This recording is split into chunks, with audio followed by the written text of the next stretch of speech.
Hello, everybody. Hello. Hey, what's going on? Hi. I think this might be the most people I've ever had it on Skype at the same time. Hope we don't overload their bandwidth, huh? Yeah, I guess that might be a possible. Well, it's just audio, so it shouldn't be too bad. Yeah. It's like Alex is in now. I think everybody's here. Yeah. Okay, cool. Could be. Nice. I actually got all you guys at the same time. This is like, ooh. Now what? Right, yeah, now. Yeah, now it's like, oh shit, now I gotta do something.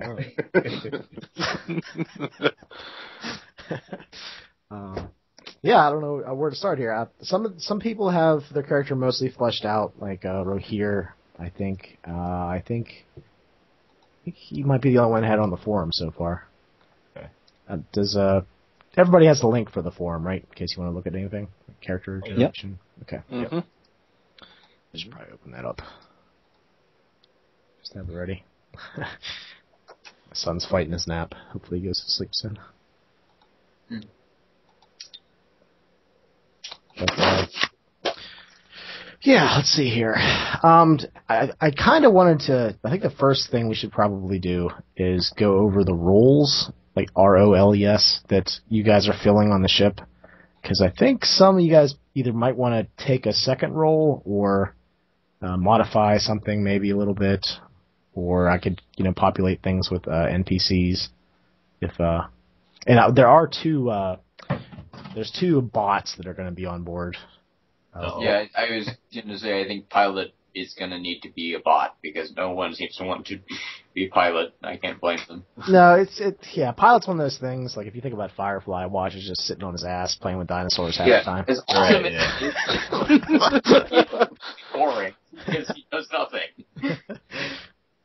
That's why they have an entire episode of him whining about, I don't ever get to do stuff. I just sit here and go out and risk my wife's life. Oh. Let's look at the roles, see what we got going on here. Yeah, the idea is awesome because, airplane pilots are cool and everyone wants to, be a fighter pilot and stuff, but as far as just driving, basically, Okay, so here's the roles. We have Captain, that I don't think anybody took. Computer / I was tech. leaning towards that just because it seems the kind of concept and no one else had taken it, but I'm married to it. I'll put you as a question mark beside that one. Computer / tech. I believe that Rohir. And my character's good in that. And Alex. Yeah. Okay. How should we might want to establish a convention here. Because I can't really use YouTube names either, because sometimes they sound the same as well. Yeah, well, I was thinking one of us you could call by YouTube name and one of us you could call Alex, and if we can keep straight which one is which. That works. Should I call Alex / Alikov, just Alikov? Yeah, well, my YouTube name is shorter by one syllable, so. Okay, so Alikov, and then we'll do Alex for Almakov. Okay. Yes. Sounds good. Thought that was kind of I'll be happy when we get into character. We can just use those. All right. So, I'll just have to remember what my name is, but Yeah. because if no one uses it enough, I forget what it is. So computer tech, we have Rohir and then Alex then, and I did. Phil, did you put any ranks or anything into computer stuff? I don't know. Yeah, I got 3 ranks in computer, Okay, but I've also put 3 ranks in engineering as well. I had this. I was kind of going with the vibe of a Scotty from Star Trek sort of vibe going on. He just fixes stuff. But then I was also thinking about Trip from Enterprise, and I said, he might be a bit of a Southern boy, a little bit. That's fun. I'm still playing around with that though. Yeah, I'm just gonna jot these down, then we can maybe just chew them up a little bit, see what we think. Doctor, I think Rohir said that he's gonna do a little bit of that. Did anybody else think Doctor at all, or first aid or anything like that? It's possible. That's why I really didn't get too far because I wasn't sure which was which. Yeah, okay. I'll put David down as a question. I'll be. Let me step off 1 second. I'll be right back. Okay. All right. Yeah. All right, so Doctor. I think medicine of have three. first aid from from experience in the Gonjan Navy, but that's not going to be like one of my main things. It's just I have this training because everyone in the Navy, in any sort of military organization, probably has some training in that. Okay, I'll put your name there too. Having more doctors on the ship is not a bad thing. Yeah, and the basic concept was that I started with was McCoy if he was born a Vulcan. So I immediately started from Doctor, and then it's like, I don't really want to do that. Yeah, we'll figure that out. We have Grunt now. Now Grunt is sort of like you think of like Jane from Firefly, just a big, strong guy. I mean, you can mix that, match that with all kinds of other stuff. Does anybody think they're more like that? No. Okay. Well, I got a firearms reasonably okay, so, but... Yeah, Grunt's like someone that, like, you know, if there's like a 200-pound bag over there, you're like, all right, you point to that guy and he picks it up. Oh, yeah, no, You're definitely. not just the combat guy, you're the muscle guy. Yeah, I guess it's like the big, like if you think like superheroes, like the big strong thing, you know, that tends to be in most superhero groups, you know. Yeah, there's a difference between the combat guy and the muscle, because the combat guy can be like this Bravasti wave dancer dude who is just like, I am scary and I will murder you, but I'm not the muscle. Alright, so the Grunt's kind of empty right now, okay. Mechanic, now I think that is both filled by Phil and Rohir. Mm-hmm. And, you know, I don't know what David's going to want to do here. Pilot, I think everybody said is blank, and I could probably just put a bot in there, because that's actually in the description of it that it's a pretty good pilot. Okay. Sorry about that. Oh, it's okay. I'll run down over these after we're done, too. Okay. Scientist, like that's just one I threw in there mainly because you guys are going to explore this rift and explore this new planet. You know, I don't know, just somebody that like, hey, you know, do you know anything about chemistry? You know, do you know anything about physics, that kind of stuff? I can. Is anybody interested in it, or can I take that one? You can take it. I'll take it. Yeah, take it. I got a science of 1, but it's nothing to call home about. Okay. All right. So yeah, put David in there. What else we got? We have Scoundrel. So think like, I don't know, anybody from Firefly, really? or like Han Solo. You know, somebody's like a sneaky bastard. I don't know. Yeah, that doesn't really fit a Gonjan to be that. Yeah, Gonjan are probably a lot more honorable. You know, as a stereotype.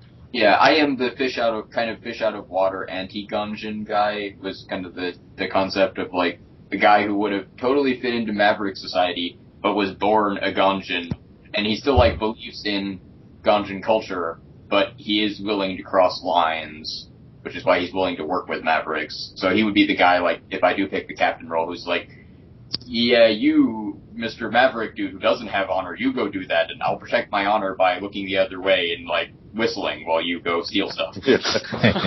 So, like, the D&D paladin route, I guess. Yes, and, like, I planned on the possibility of the arc going that he gets slowly converted to being a Maverick and then eventually just doesn't care, but for the beginning he's, like, kind of conflicted about, I don't really fit into this society, but I believe in the ideals of it because I was raised to, so how can I find a place in it? Yeah, what's interesting about the Mavericks is they kind of take in the outcasts of both Earther and Gonjan society. So there can be people that were raised in the Rim, or people that have, you know, within this lifetime said screw it, and then went out to the Rim just to see what they could do. All right, next role is social type. Like it's like a face, you know, charismatic type person. All right, I'll get it. So I'll be a scientist, social type. Oh, David too. Okay, and I believe is that something you still want to do, Alikov? Yeah, I'll probably take some of that because if I'm in character wanting to go into the diplomatic corps, it probably makes sense that I have some social stuff, but that I'm trying to break my rut of always playing the face, so I'll probably emphasize more. Oh yeah, and don't be afraid of like a little bit of overlap here, because you guys are basically like you're the volunteers. So whoever we have. Like as a game, it would be good to maybe cover some of these roles, but if you go like in character, in the setting, they get what they get. You guys raised your hand and they picked you. So we're basically the space A-team. There you go. Yeah. All right. We have Soldier. That's the last role that I came up with. Yeah, and I was going to take that since I'm planning he came from a naval background, so. Okay. Rohir, you weren't really a soldier. You're kind of just like a guy that's quick with a gun. Yeah, exactly. Yeah. So we'll put gunslinger. Yeah, I'm the guy with the actual military discipline, and you're the guy that just shoots people. Yeah. Which is probably something that I would actually admire, as kind of having the like expedient, get the mission done attitude, is like, because I've only ever seen Ganjin people that are very much like protocol, this and that, and then I just see this person who initially like, you're not disciplined, and then like, wait, but you get stuff done while all the Ganjin people would still be talking about it. Death by committee. All right. Okay, so just to run down through these, I'll just tell you, Captain, we have Alakov, possibly. Computer Tech, Rohir, Alex, and a little bit of Phil. Doctor, we have Rohir, David, and Alakov to some extent. Grunt is blank. Mechanic is Phil and Rohir. Pilot is blank, but the bot can take that. Scientist, David signed up. Scoundrel, nobody picked that one. Social type, David and Alakov. Soldier, Alakov. And Gunslinger, Rohir. Well, for personality wise, I don't have the skills for it, but the character that I had in mind is kind of like a scoundrel, just. Oh, okay. Mm-hmm. So he might grow into that role, but he's not specified for it yet. So. Okay. I mean, it's. I think with enough Mavericks on the crew, we'd have somebody kind of scoundrelly, because that seems like that's what their culture is about. Yeah, exactly. Yeah, they're basically separated by gangs and like crime families.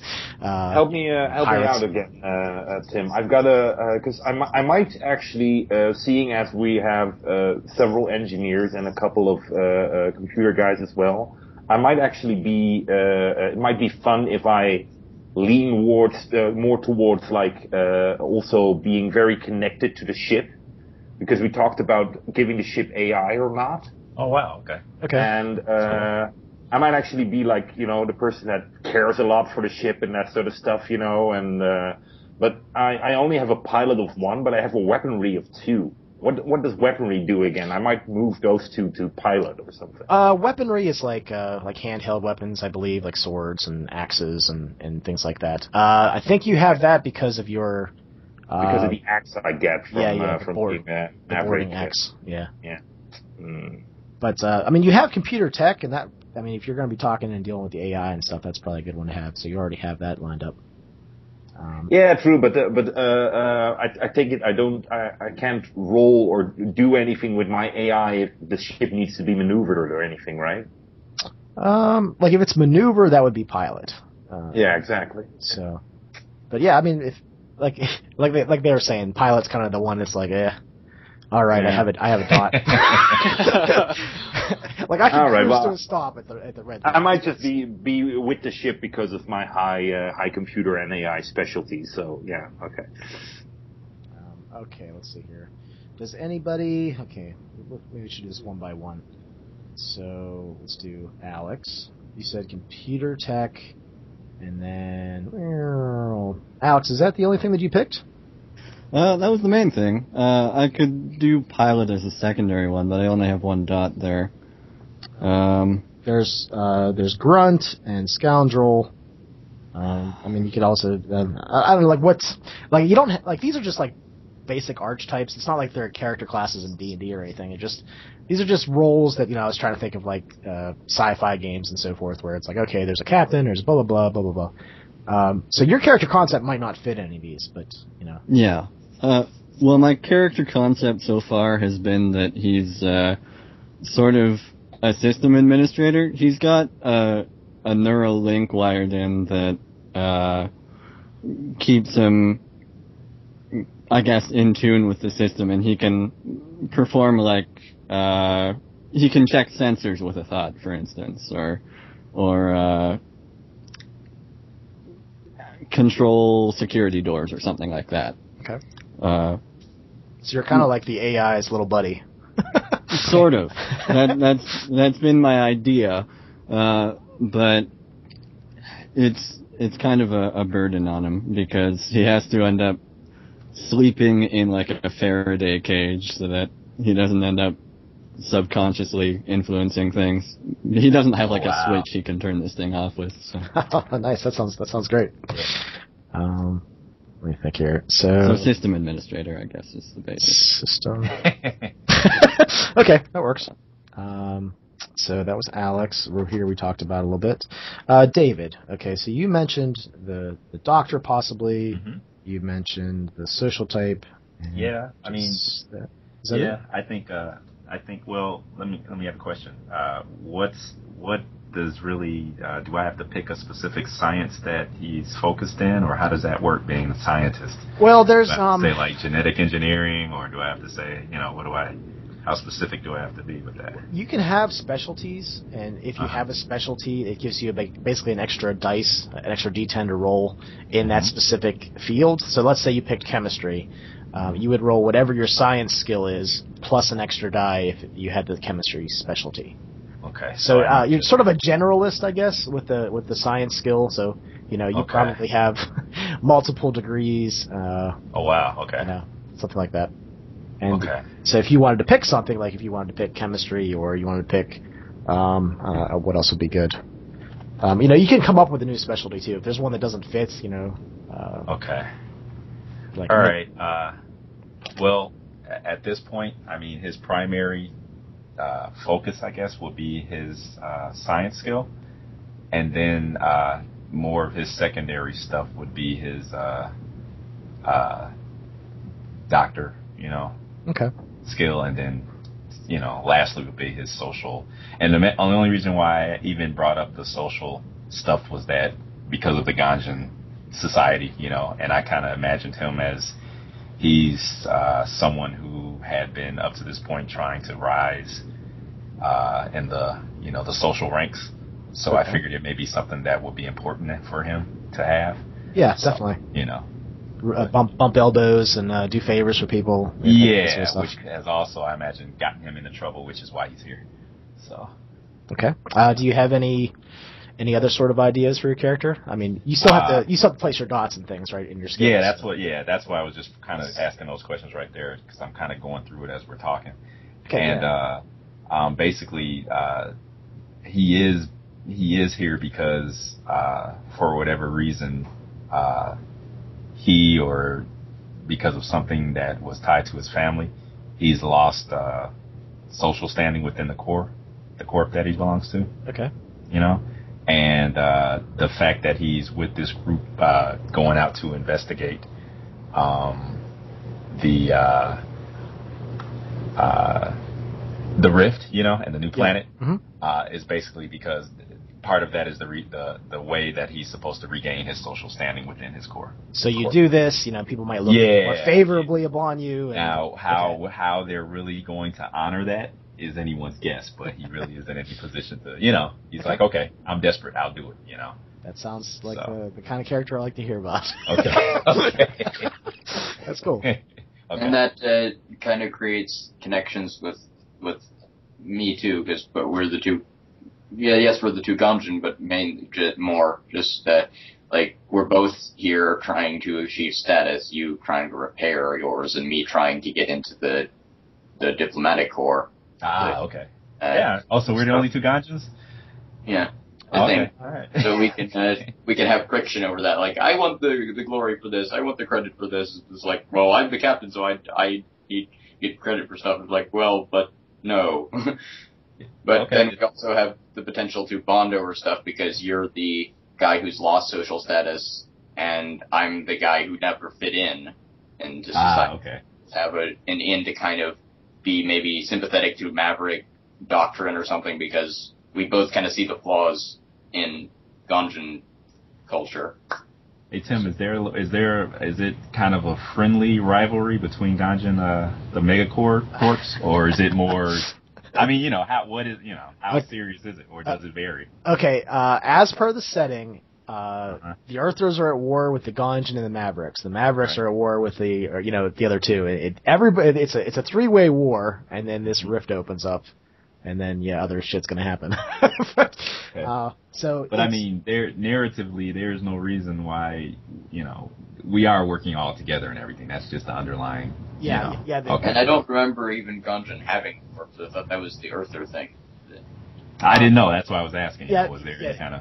The Earthers are definitely more corporate.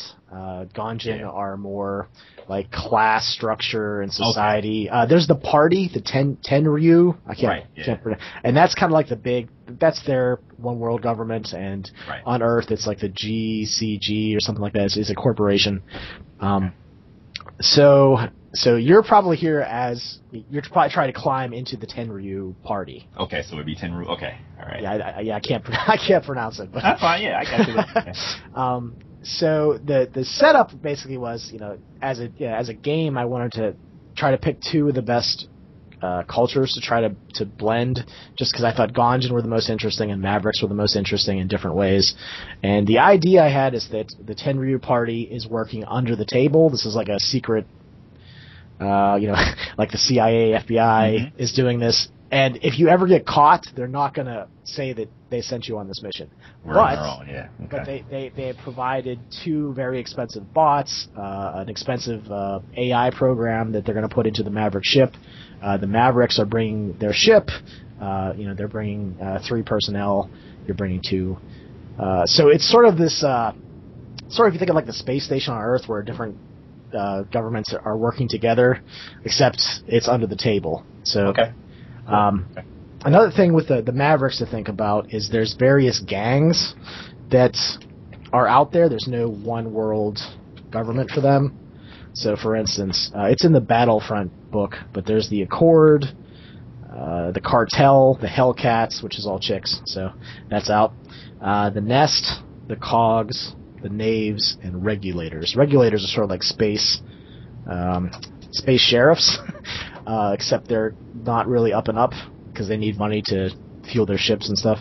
But there's all kinds of different groups that you guys could be a part of. I wasn't sure if the Mavericks wanted to be from one of those groups or different groups. I could go over those too. So maybe I'm rushing ahead to myself here.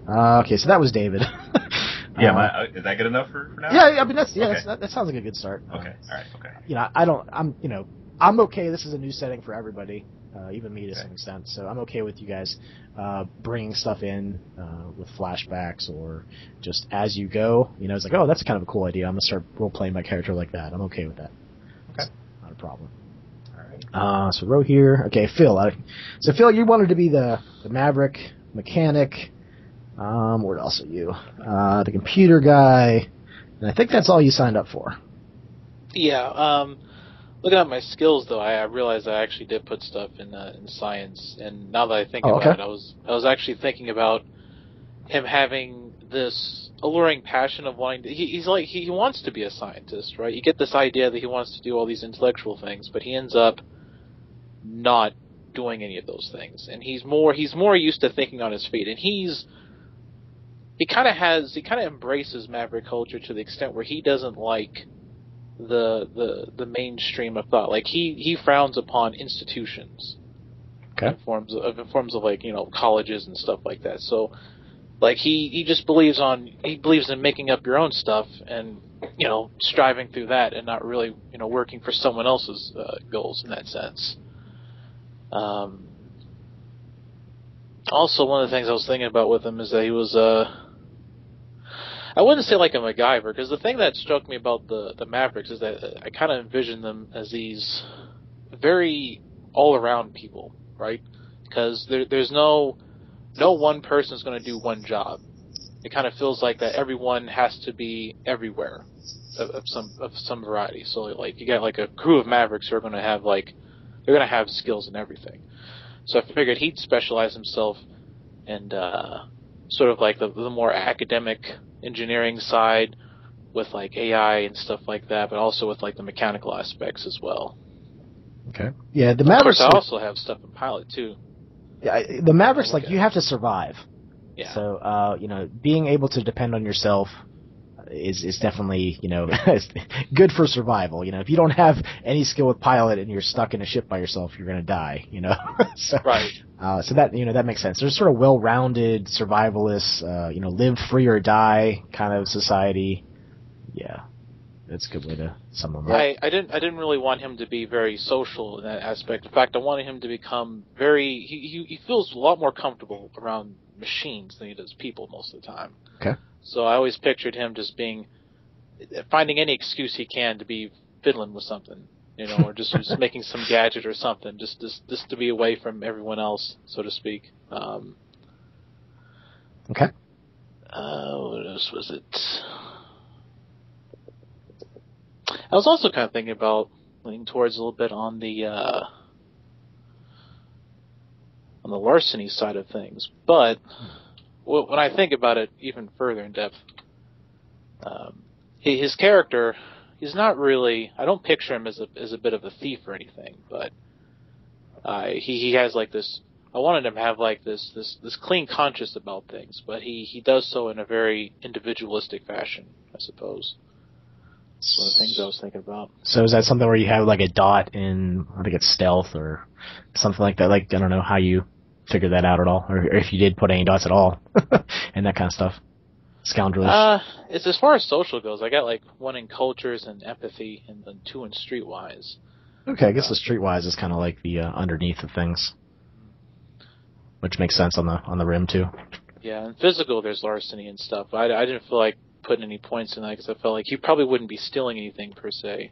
Okay, so it seems like scoundrel is an area that's sort of just out there floating, but Pilot is the bot, and if anybody has a dot, like you said, the grunt, there is a combat bot that you literally have to tell it everything to do. Like, it has no mind. It's like AI is sort of broken into 2 parts. It's AI and I think PAI. I don't know what that stands for, but it's basically like secondary intelligence. It has to have commands, and it's very explicit with those commands. So if you point to that thing and tell it to pick up the crate, it'll do it. So I guess it can fill in for the grunt. Otherwise, I think you guys are. Sorry, what? Oh, sorry. I was just going to ask if it had a wireless interface. Yeah, it's not plugged into the wall. Okay. You're saying that you could command it with your. Well, that's my question. Whether that would be possible on occasion. That sounds fun. I mean, okay. I'm okay with that. Sounds cool. like a good time. All like, right. Like you do in combat, just jump into the bot and control it. Oh, that'd be fun. Well, I wasn't really thinking to that extent, because my character's going to be multitasking all the time. But, I don't know. Just, if something needed to be lifted with a thought, have it go do that. Yeah, that sounds like a pretty cool idea. Okay. I was going to have a name for the AI. I was going to go with some, like, maybe Chinese name or something. Just a couple that I have, like Lin, Lin, or Q, Ku, Pon, Pon. Do they mean anything, or are they just names? I have no. I just went to a Chinese name generator. So that would be kind of cool if the name actually kind of hinted at something, or let's see, your name, I don't know. Chinese meaning. Not to slow things down. It was just a thought, No, I mean, we're not like, we're just talking, just trying to figure things out. Okay. So. Okay. Yeah, maybe we can find something here. Actually, I'm thinking about. Sorry. I was just going to say that Pon sounds like it sounds like a very poetically ironic name for it, because it's an AI, but yet it is used like an actual pawn in like a chessboard, so to speak. We're using it as a tool for our ends a little bit. Okay, here we go. Yeah, I don't know what that means. So let me see what it means. Kind of cool. Chinese pawn name meaning. Yeah, I mean, I'm fine with that. Let's see here. Also, I expect that at least all of the Maverick people will have their own nicknames for it. Yeah. I would if I were if my character goes more towards the Maverick side and gets converted, he will certainly stop calling it whatever the Ganjin name is and make up something snarky about it. Because that would be like right now he's very reverent because the Ganjin worship an AI and respect robots and stuff, but like if he's converted away from Ganjin culture, one of the first things he'll do is stop being respectful to this AI. As like this sort of signal of my attitude is changing. It's like it's a psychological thing for him. Like this is a switch that I flip in my brain, and it reminds me that I am no longer a Ganjin. I am a Maverick now. Okay, pawn actually means unexplained. Ah, okay. That sounds kind of cool, actually. Yeah. A little more depth there. Good caller, David. Thank you. Let's see here. And we have the pilot bot we can name as well. The secondary one, I don't know if you guys want to give it a name or just call it like, I don't know, number 2 or something. Yeah. I don't know. We can call it Grunt. Grunt? That would work. I mean, it's the role it fits, but it's also just, it makes sense to call it that. All right, I'll leave it as that for a while. Let's see what else we can come up with. I'm thinking about moving, because I believe now we have like 3 characters that are pretty good at computers and engineering and stuff. I might actually move some of my dots towards medicine. Okay. Because it also links well into the things that we talked about my, my wish to become more than human and to collect DNA and that sort of stuff. Yeah. So. Yeah, right here's character's gonna be working on some genetics, I guess, just a little bit to maybe be shooting himself up at some point. Yeah. with stuff Very he cool. finds. We have Jing for names. C2, Wee, Zhang, Gu. Maybe just jump out at anybody. I could get some more here. We have Zixin, Zixin. That's kind of cool, I think.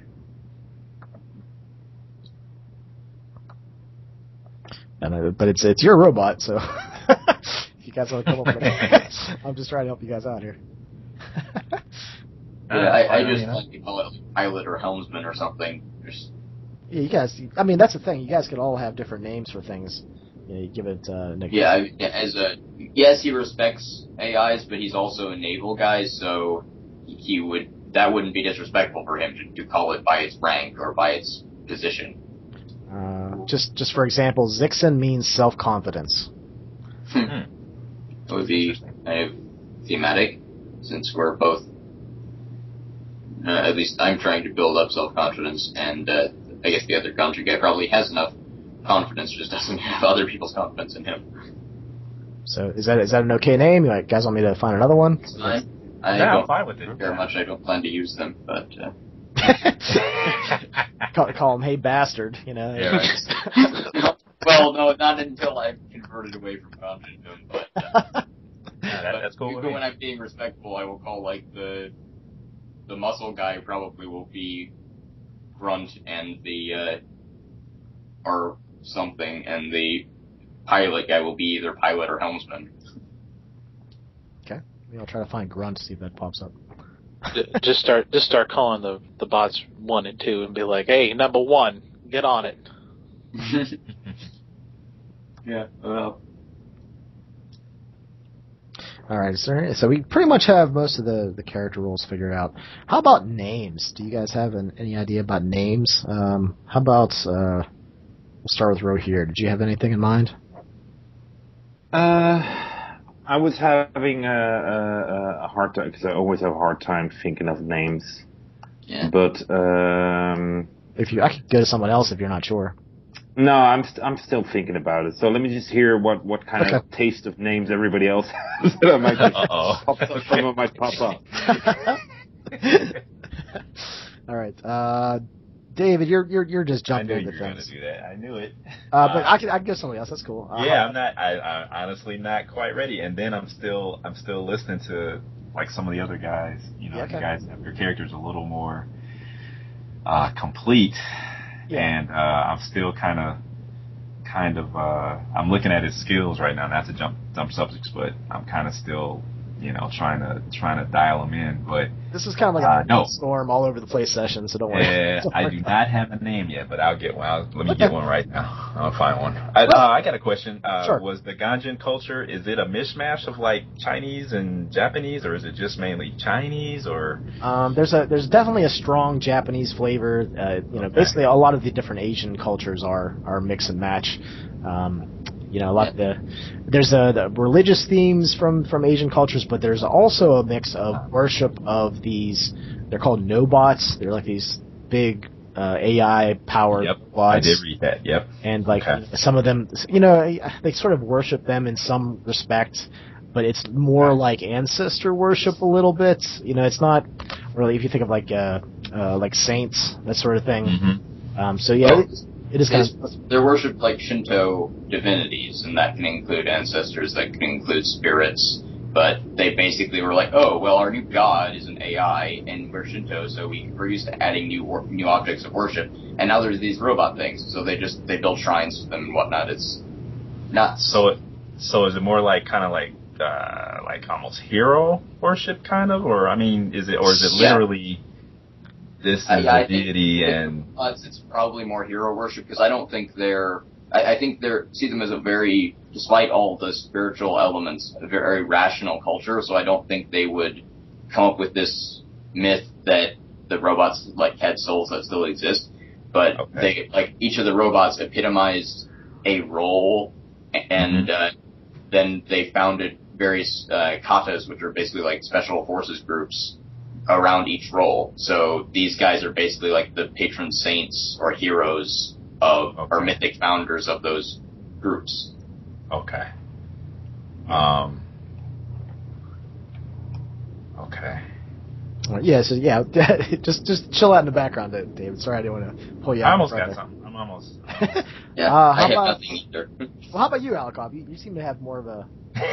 I have a grasp on the character. I was thinking, given that he wants to go into diplomacy, and diplomacy would also more skullduggery diplomacy. Like, he would be a diplomat on his face, but he would really be a spy and an assassin and stuff. Okay.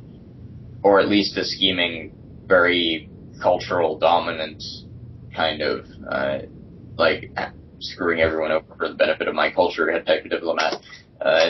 So I was thinking I was going to go with based on the meaning of the name, so something like Hunter or Shadows or something like that.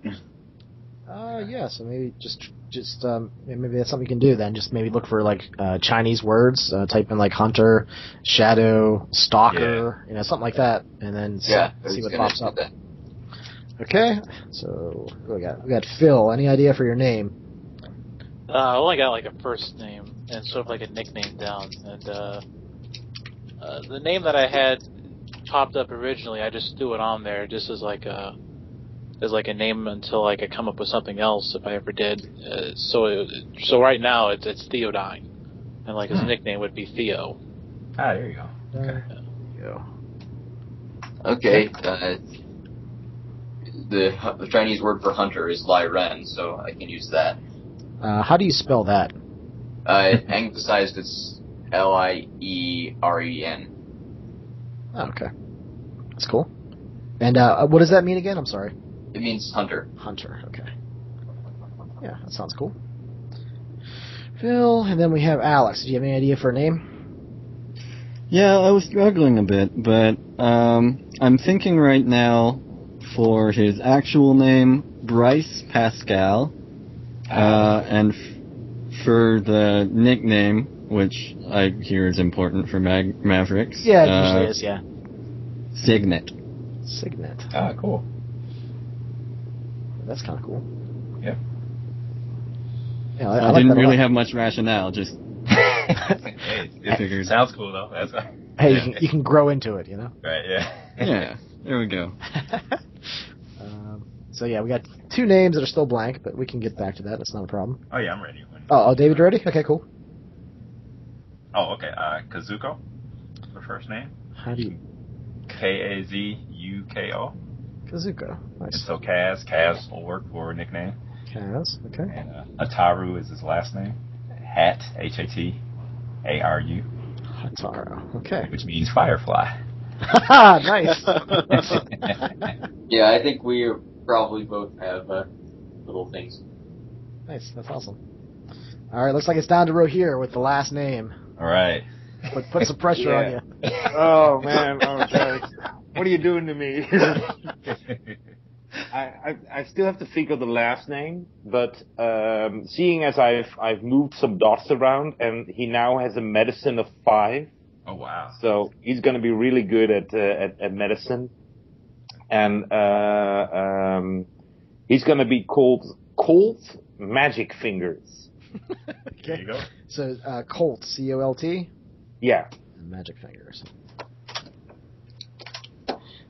And I probably actually need a last name because that, despite it having a space between the 2 syllables, it is one word. So. Okay. Yeah. Can do that. I will go try to find another one for last name. You could have Hunter Stalker as your the meaning. I was going with Shadow Hunter, but Hunter Shadow, that works, or Shadow Hunter. Or Shadow Hunter, yeah. Then move the Hunter to last name and have. Okay. Yeah, Shadow is Ying, so that's more manageable for a first name since it's 1 syllable. And then Lai Ren would be family name. Okay. Shadow Hunter. I get confused about that because being Asian, it's going to be Lai Ren Ying, and it's going to be backwards to a Western ear as the last name comes first. So probably lots of the Mavericks are going to call me by my last name. That's I didn't actually know that. I didn't know that the naming convention works that way. Yeah. Last name first. Yeah. I am ignorant of such things. But I'm fine with that because I'm used to being called like Captain Ren or Captain Lai Ren or whatever. So if they're calling me that, it's like, well, I don't view it as disrespect. I view it as you're calling me like you would a captain or a superior, or even an inferior. In the army, you usually do that. So use last name. Okay. Yeah. How in this time and age, how racial sensitive are we? That's a good question. Why, do you have some sort of idea about your background? No, it's just, I mean, seeing as the Mavericks will probably give nicknames and that sort of stuff to the computers and the robots, we might also give nicknames to the Asian guys. So, oh, yeah, there might be some derogatory. Well, that's I think the Ganjin are very arrogant, very culturally arrogant. So we're probably racist in terms of anything outside our culture. It's not even just that you're of this race, it's that you're of this race and that signifies you're non-Ganjin and that means you're inferior. Well, the thing about the Mavericks too, though, is that they're definitely the sort of melting pot. You know, you guys are a bunch of outcasts, and you're probably just racially mixed. And well, so was America, and they were. Oh yeah. All the anti-Irish racism and whatnot. Mm-hmm. Exactly. Being a melting pot to some degree can increase the racial tension because it means there's lots of different races and they can rub each other the wrong way. So yeah, I mean, if you guys want to come up with something for the name for the Ganjin, if you want, I don't know. And it doesn't have to even be racist. It could just be a matter of we're cultural rivals and we don't approve of each other. So. Yeah, so, it could almost be like, hey, Ganjin 1 and Ganjin 2, Right. Yeah, well, given that our society is so heavily computer-based and robotic, it would totally make sense for you to be acting as if we're AIs or something. Yeah. Because I'm just, when I hear the names, I'm thinking like, oh my god, how as a player I'm gonna remember those names. Well, I'm also big start nicknames to everything, so because I can't. Dave is not too bad at Kaz, and Alikov is Ying, so those are actually fairly easy to pronounce. Yeah, they're okay, but yeah, but you're Ganjin 1 and Ganjin 2. What, A, B, and C? Or what? Yeah. Yeah, you'll have to have a little list on the side of your computer screen, Rohir. Just Asian number 1 is Alex, and yeah, or Alikov, yeah. Sorry. I might get you calling me that just if I end up being captain because of it would rub my discipline the wrong way, but I probably wouldn't bother with the other Ganjin dude because he has no honor anyway. So. Hey, Like 102. I say none. I didn't say none. I just said, less. You have no honor. Phil, did you want to jump in and say You something? deserve to be called Gonjin too. I don't. Phil, I think you were trying to jump in and say something. Yeah, I was about to say, I was going to add into the fact that Maverick culture is also heavily cybernetic, and from what I've read a little bit about them, they fully embrace, fully roboticizing themselves. So I would think that race wouldn't really be an issue with them because, to kind of coin a phrase, they're more machine than man. And it kind of shows. So they would probably look at them in that different light. Yeah, that's true. I wouldn't think it would even matter anymore because you got people walking around with just silver skin and robotic eyes and stuff, and people walking around with spider legs too. That's another thing that they have.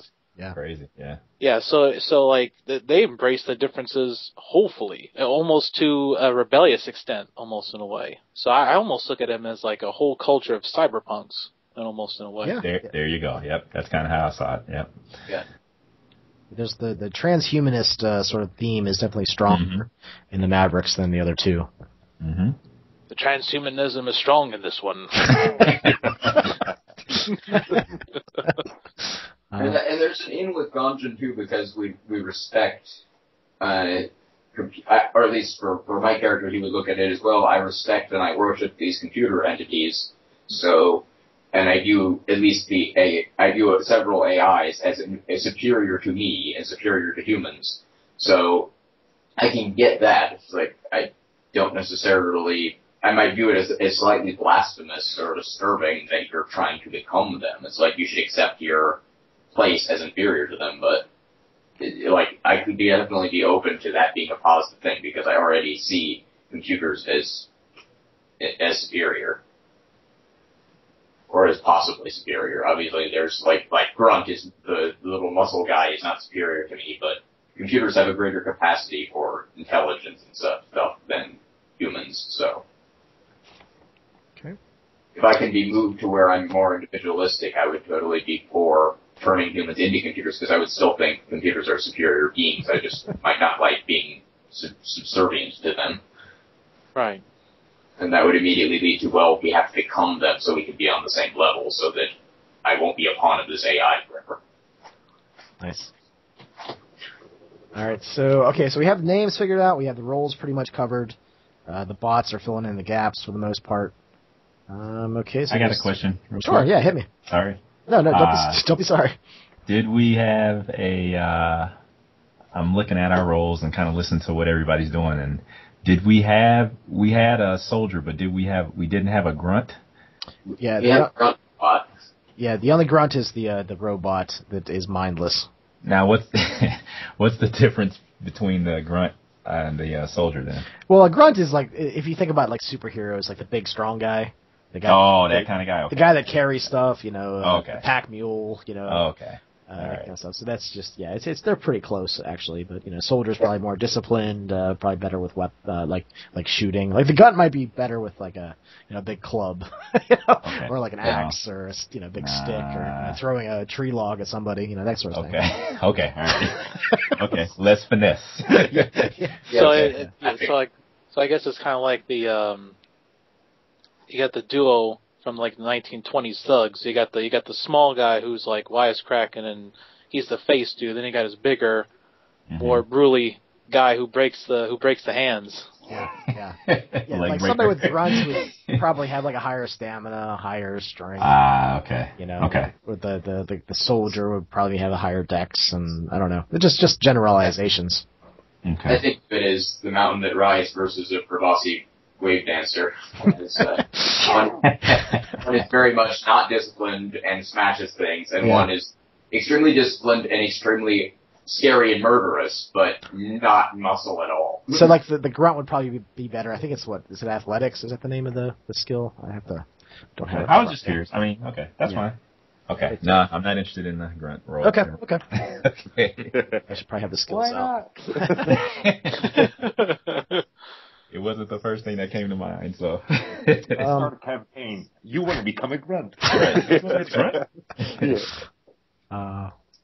how far is everyone as far as actually putting dots and skills and things? Is there any like questions or anything like that you need to ask? Anybody out there? Okay, right here's done. I haven't done it, but I don't have any questions. Okay. Yeah, I figured you were pretty good. I was just waiting because I wasn't sure what roles and whatnot. Yep. So. Exactly. Yeah, same here. So, but I have a much better idea, so I think I got his stats all done. Nice. Or his attributes. So I figure I'm pretty good. I can figure out the skills. And then everybody said what, via their roles, what skills they were focusing on too. So that helped too. So we don't have too much overlap, Yeah. I think a little bit is good. If the doctor gets shot in the face, then he wants. Everybody walks out the ship and they pull out scalpels, and it's like, But yeah, I'm good. I think I'll be ready, fairly shortly with all that stuff. Okay. So let's see here. How about you, Alex? The only thing that I haven't really established is equipment. Okay. Yeah, equipment. Apart from obviously the cybernetic implant, which I haven't really priced. Yeah, the cybernetics, I had to work a little bit with Rohir on there because it's a little bit complicated. And don't forget that I forgot this with Rohir's character too. You get a discount. There's like $3,000 worth of cybernetics. You basically get $3,000, at the I think it's 25% discount, and then then you have the additional, you have I think I said 1,800 creds to buy things. As far as stats, we're just gonna have to New World of Darkness them, like Rohir had a gun that's basically like a laser gun, and I gave him like 2 extra dice to. Oh, okay. So I believe in the Wars books it has the cred listing for all the equipment. So if there's anything that you guys want, their prices, we'll just have to stat them out, as we go, or as you guys come up with them. Phil, did you come up with? Did we go over the cybernetics together? I can't remember. Yeah, when you first proposed the idea, and then you started pushing everything down, I immediately started going at it, and I remember you telling me this is while you were still running the Lamentations of the Flame Princess campaign. You were telling me about the different cybernetics and stuff, and I remember making a notepad note of all these things, and now I can't find it. So that sucks. Yeah. So now I have a pretty good idea of what he has as far as cybernetics go. Okay. As far as the character sheet itself, I already when you told me about it, I already kind of filled it out on the first day, but as with everything, I'll fill it out, and then as the idea ferments in my head, I'll change things around as the idea itself evolves. Yeah, I think I have it pretty much laid out for, if you go down through the character generation thread, I try to be explicit. I try to just say, step by step, here's how you do this, here's how you do that. Specialties and skills, I think that's pretty straightforward. What else is there? Specialties. Advantages, it's basically just adding things together, like health is stamina and size, and initiative is dex plus composure, things like that. And I think I gave everybody special abilities except for you, David. I don't think I did you, as far as health goes. Other than what, like the Gangan get as general, or Ganjan get generally, you mean? Kizin are these, like weird superpowers that are, start to, I basically just did it randomly, which is kind of fun. Okay. So I'll have to do that for you. Okay, cool. I think I did everybody else's, though. I assume that we don't have those until we go through the rift and stuff, because... the idea I think is we're gonna start the campaign with you guys already heading out there, and I kind of thought that was kind of a cool way to start it, like you're already on the ship. I thought I remembered you saying that all the psychic stuff was not really something you wanted us to start with, that we would get that as part of the mission. Yeah. That's gonna be the thing that's going to manifest itself in the first session. So, and the way I'm gonna do this is I'm not gonna tell you guys how it happens. So. Feel free to describe when it happens, how it happens, and feel free to be a little bit more narrative about that. Like if I can't remember, I think Alakov has the ice Ice one? Yeah, the only one of mine I remember is I have ice thing, ice touch. Yeah, I'd have to look to see what they all are. But yeah, so in the first session, feel free to just, describe how that all comes to town, how your character knows they exist, etc. That way. Probably in my case, I touch something, it freezes, and I go, the fuck?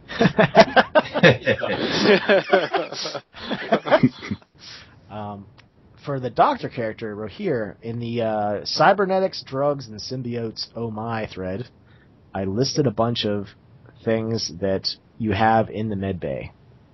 Like, there's 32 Class 1 enhancements, and 10 Class 2 enhancements, and 4 Class 3 enhancements.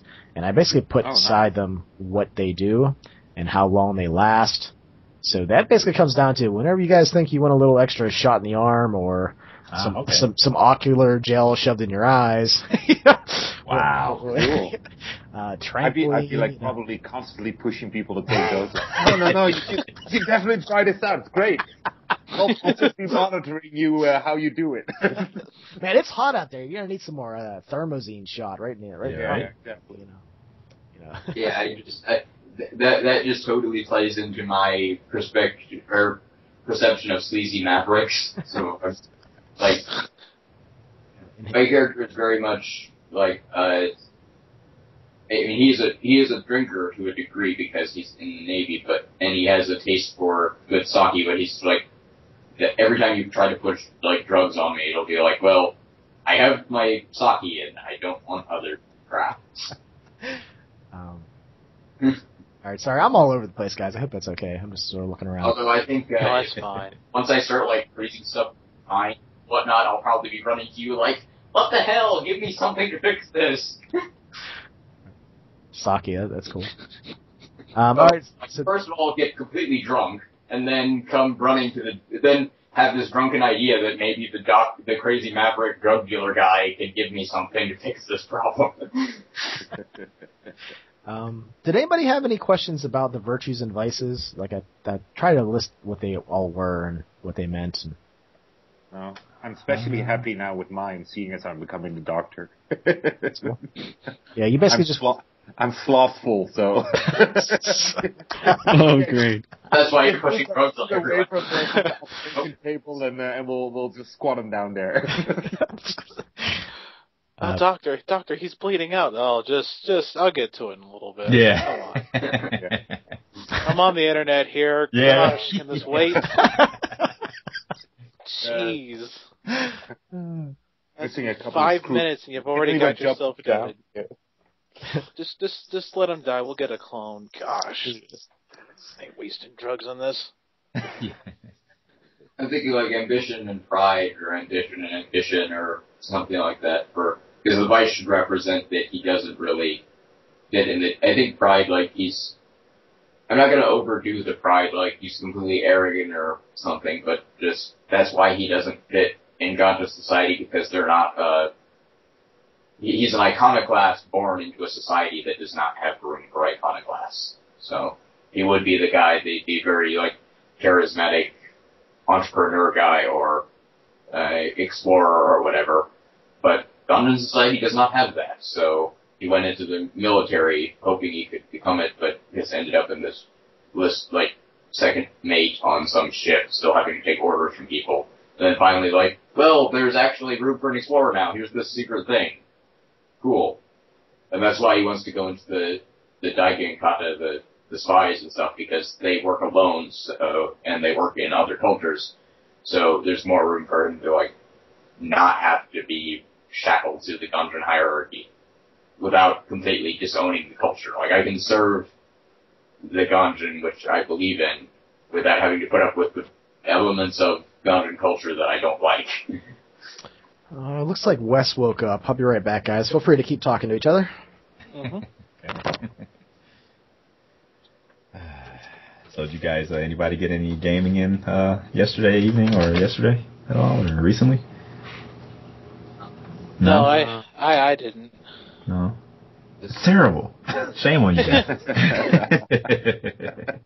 The only gaming that I've been doing is I've been playing Dark Souls. Oh, have you? Okay. Yeah. How are you liking it so far? I absolutely love it. Do you? It's really frustrating at first, but what really drew me in is the fact that the game doesn't hold your hand.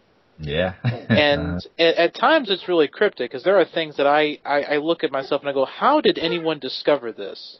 Yeah. Like, how on earth did they discover these secrets? Mm-hmm. But whenever you get the items and stuff, you end up learning so much. And that's how you learn about the world. You have to read the item descriptions, and that's and like there's so much mystery.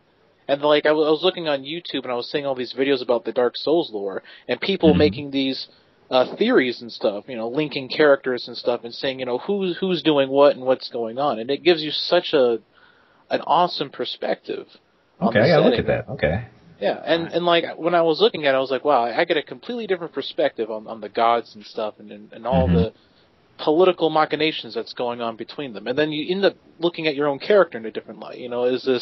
Are you really the chosen undead, or is this merely just a curse? Ah, okay. Okay, that's interesting. I attempted to play it, and I think at my age, my reflexes must be a little too not quite sharp enough or whatever. I don't know. I may try it again.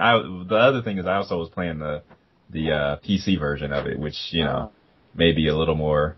I'm really not used to using a game controller anymore. I'm just used to mouse and keyboard these days. So it may just be a learning curve for me.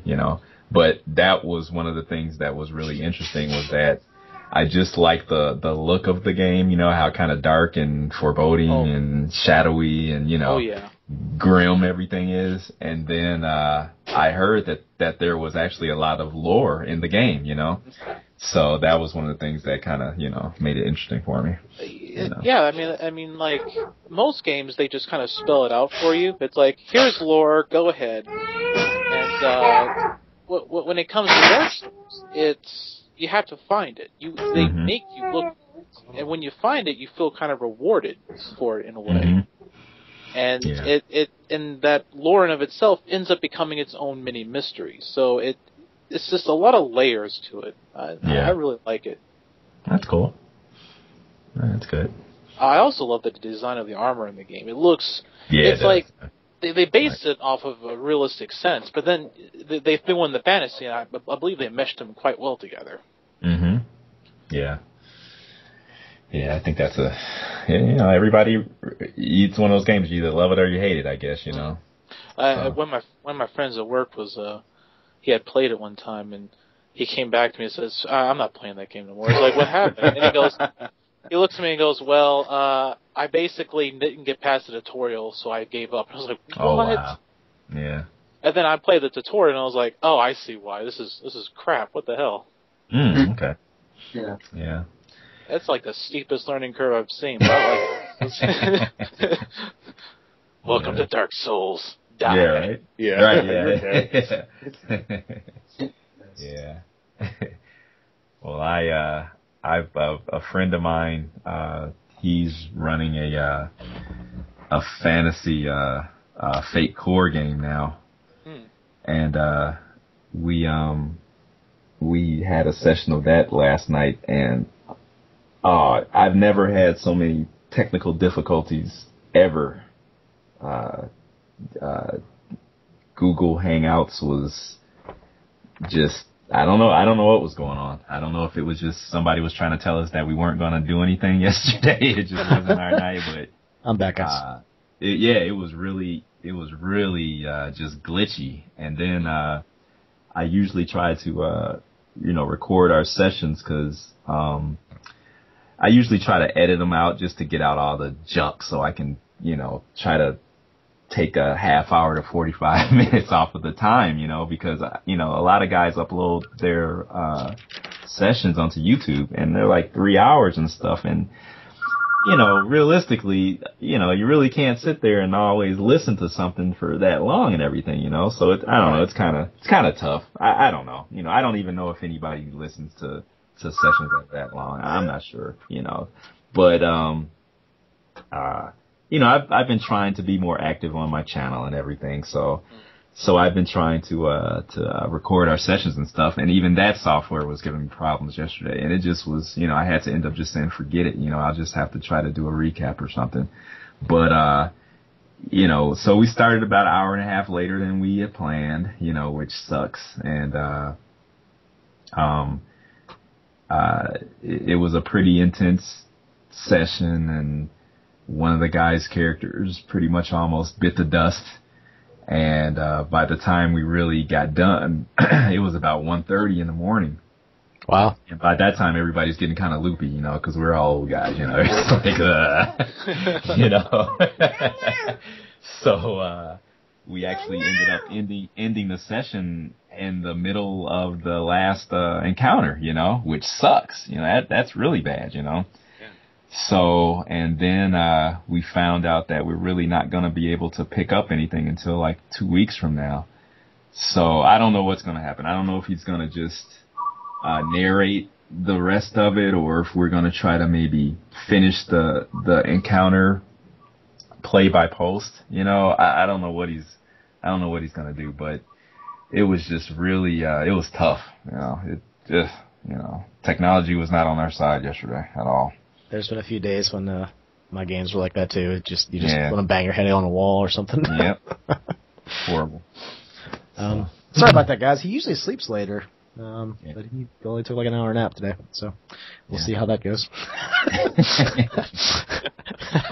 I can't remember where I was. I think I was asking. You were talking about the virtues.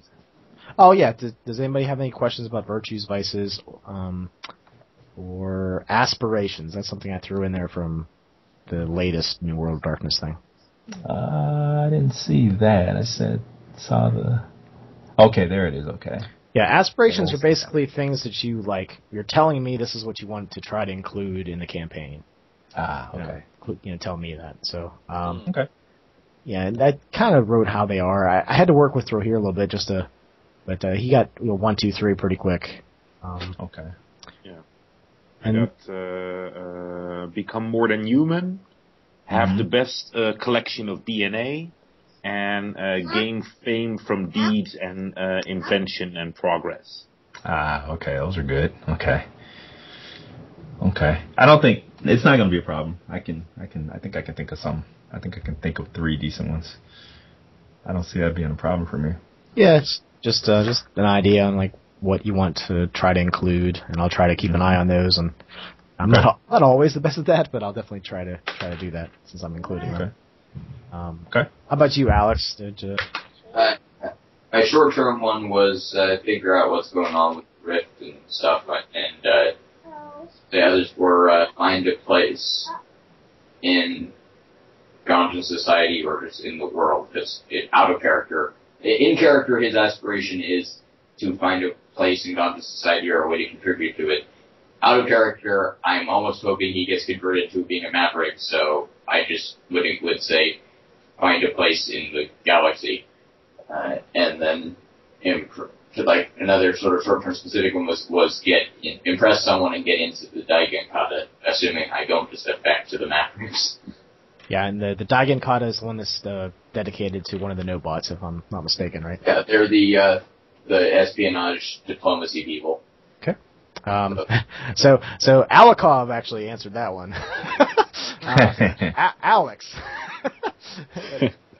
Well, I haven't really narrowed down mine to 3 specific ones. I have a broad overarching one that I haven't...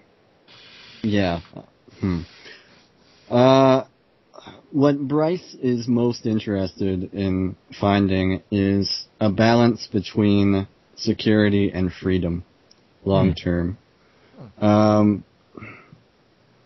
He has, like, when he's on the ship, he has this sense of security because he has all this technology around him and he's constantly linked into it, but it's kind of a burden to him because he always has to be mindful of it to a certain degree. When he's off ship, he feels vulnerable, but at least he's free and, like, able to act quickly, and on impulse. I don't know. I haven't narrowed down specific aspirations per se, though. So do you think he sort of has like a little bit of withdrawal when he's not plugged in? I think it's the opposite. Oh, I think he gets overwhelmed when he is plugged in, but he feels secure when he is plugged in. So he's got this weird balance. Like sort of he's like addicted to the chaos or something? Addicted to the overwhelming feeling? Okay. It's not really an addiction either way. And he stays plugged in because it's pragmatic. Well, and because he has the chip in his head and he can't turn it off physically. But, I mean, it's a tool that can win him that security, but it's also a burden that, I mean, it would be different if he weren't, responsible for not opening the airlocks and all the doors when the crew is on the ship, or anything like that. Some of that stuff is probably manual too, so just yeah. So that would help. Manual is appealing from that respect. I don't know. He's just trying to find that balance between having a lot of control and not having to have a lot of control. Sounds like me struggling with my GMing. Control freak / letting loose the reins. Yeah, that's kind of cool. So that's the one aspiration that you have. Is there any other ones that are like creeping around the edges, trying to come out? I'm kind of working on that. Okay.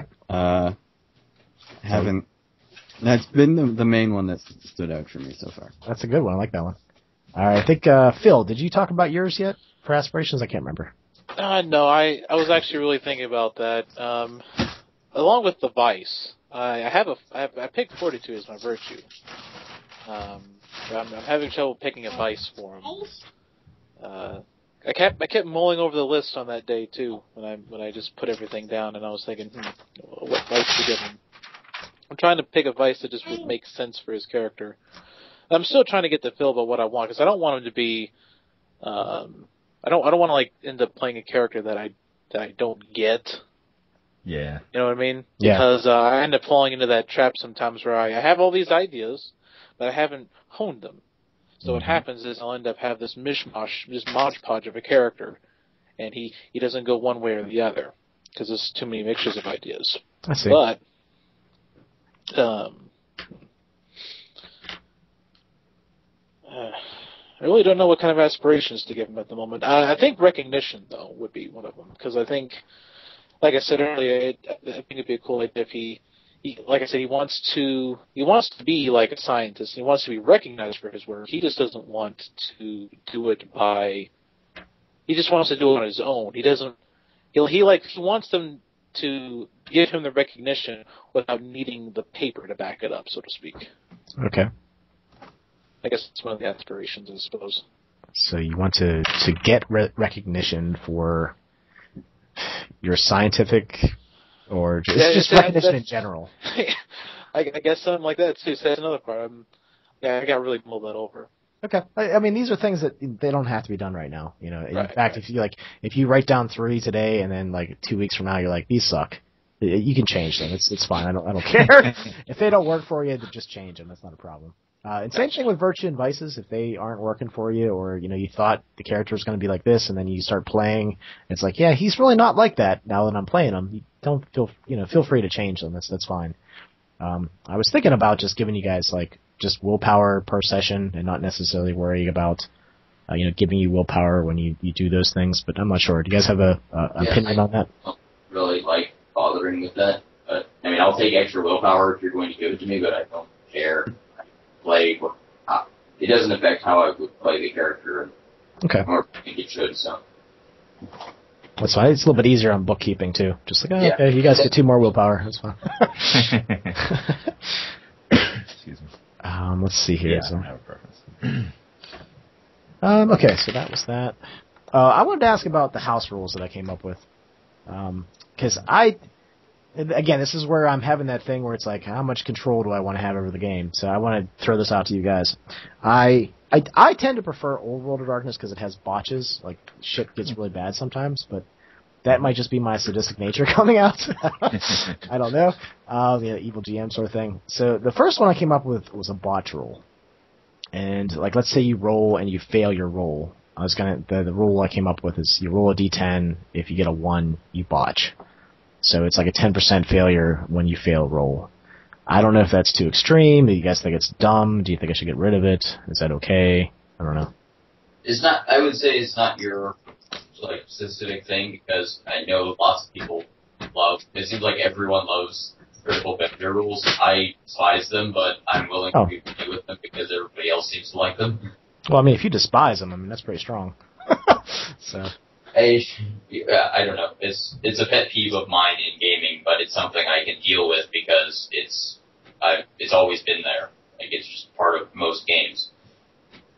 And this is sort of like it has like a superhero type vibe, force powers type vibe. So I was kind of thinking like after the fact, like I don't know if that really fits the theme of the setting. So my problem with critical failures is not that they're bad or like the occasional major screw up is a problem. It's mainly a thematic thing based on the amount of times they happen. Because in every game I've been in that has critical failures, they happen a lot and they happen to the point where they start screwing with the tone of the game and you just feel like your characters are screw-ups or are constantly making these silly mistakes. Okay. But I guess that's my narrativist side, where I'm becoming more and more of a narrativist in the way I look at games. So I look at stuff like, the tone of the story. If it's a complete slapstick comedy game, critical failures are great. Or if they happen rarely, like, say, with the way traditional New World does it, where it's only if you don't have the skill that you risk critical failure. But if it's something that your character's supposed to be a badass at, and you are rolling tons of 1s, which happens to everyone, like, you'll have a session where you just roll terrible. It just seems weird. Like, for the past 3 sessions, your character has been this badass swordsman, and now he's constantly dropping his sword because you keep rolling 1s. Okay. Well, I mean, now that it's kind of cool. Now that I say this, like, just talking with you guys, I think I've changed my opinion on that. Just from the feel of the setting. I mean, are you guys okay if I just get rid of that then? Just do it like you just fail and that's it? I'm fine either way. Okay. Yeah. It would be fine. I have a thought as to what might be a compromise, though. Okay. If you were interested in one. Sure, hit me. What if we reverted to your host rule once willpower was depleted? Ah, okay. Oh, like you're spent. Yeah, okay. That sounds kind of good. I like that. Yeah, I like that. Or would that discourage willpower use too much? You just have to make a decision about it. Yeah. So I guess that puts it into your court, right? The ball. Yeah. I like that. So when willpower is out, that's when the botches show up. Okay, sure. That's when the possible. Yeah. Okay. That sounds good. I like How that. do you feel about that, Alokov? I'm fine with that. A, I can just choose not to use all my willpower, and B, I don't mind because it gives you a rationale as to why your character is acting like a buffoon and dropping his sword and stuff, because you're exhausted. It's just when there's no setting explanation as to why you suddenly are failing and stuff. Okay, that sounds like a cool compromise. I like it. Okay, sweet. All right. The other ones I just said that I just added aspirations and extra virtues and vices. Here's one. Your Kizzen point total is going to start at 20. So it's sort of like a point-based, like force sort of magic sort of pool. And I'm going to just slowly give you guys more as you are more exposed to these quantum particles. So every session you're going to get 3 additional points in your Kizzen pool. So, and you use those in different ways. There's we can talk about that later when you actually start manifesting the powers. You regenerate them, and I was actually thinking about, you're going to naturally regenerate 25% of your pool a day. Just slowly happens. So if you blow out all your points one day, it'll take 4 days to regenerate them all. But if you meditate, you can get more. So. Oh, okay. That's cool. I kind of wanted to bring in that, I kind of thought of the Asian themes of the Ganjin culture. That throw some meditation there, but kind of cool. And it's actually a system mechanic in New World of Darkness. It's composure plus wits, and I'm going to add in. Right now, nobody has any dots in Kizun, but you can slowly put them in with XP. That'll be a bonus to that, and equipment. If you're in the meditation chamber, which is actually going to be the airlock on the ship. Oh wow! For the airlock, I think I put it it's in the listing of all the rooms. I bought a ship, and I detailed what each room is. There's going to be a cabinet in there with rugs and any sort of other equipment that would be good for meditation. Nice. So the meditation chamber is going to be a +5 equipment bonus basically. So, but if you're meditating on the field somewhere, which kind of sounds like it should give you more, but you wouldn't roll that equipment bonus. I think, and each one is an extended action. So if you're going to meditate for 3 hours or something, every time you roll it that's 30 more minutes, and every success is an additional Kizun point that's regenerated. And it's additional to the 25%. So, I don't know, I kind of thought, okay, you guys could probably just get points every day no matter what, and if you have the time, if you're, traveling from one planet to another, from one moon to another, you have some downtime, you could probably meditate that probably all back quicker.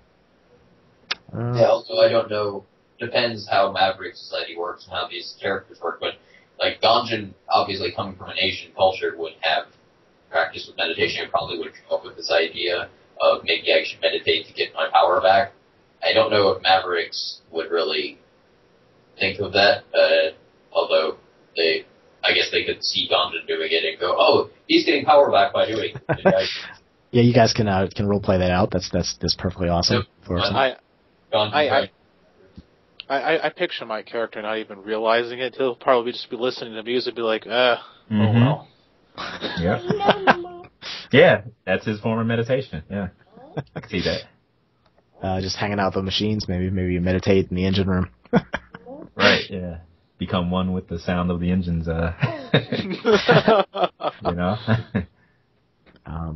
And as far as how Kizun powers are going to work, Rohir and I talked about it. I was originally I was just going to have you guys have a roll, and he just said, why don't we just have them just happen? And I said, oh, okay, that's cool.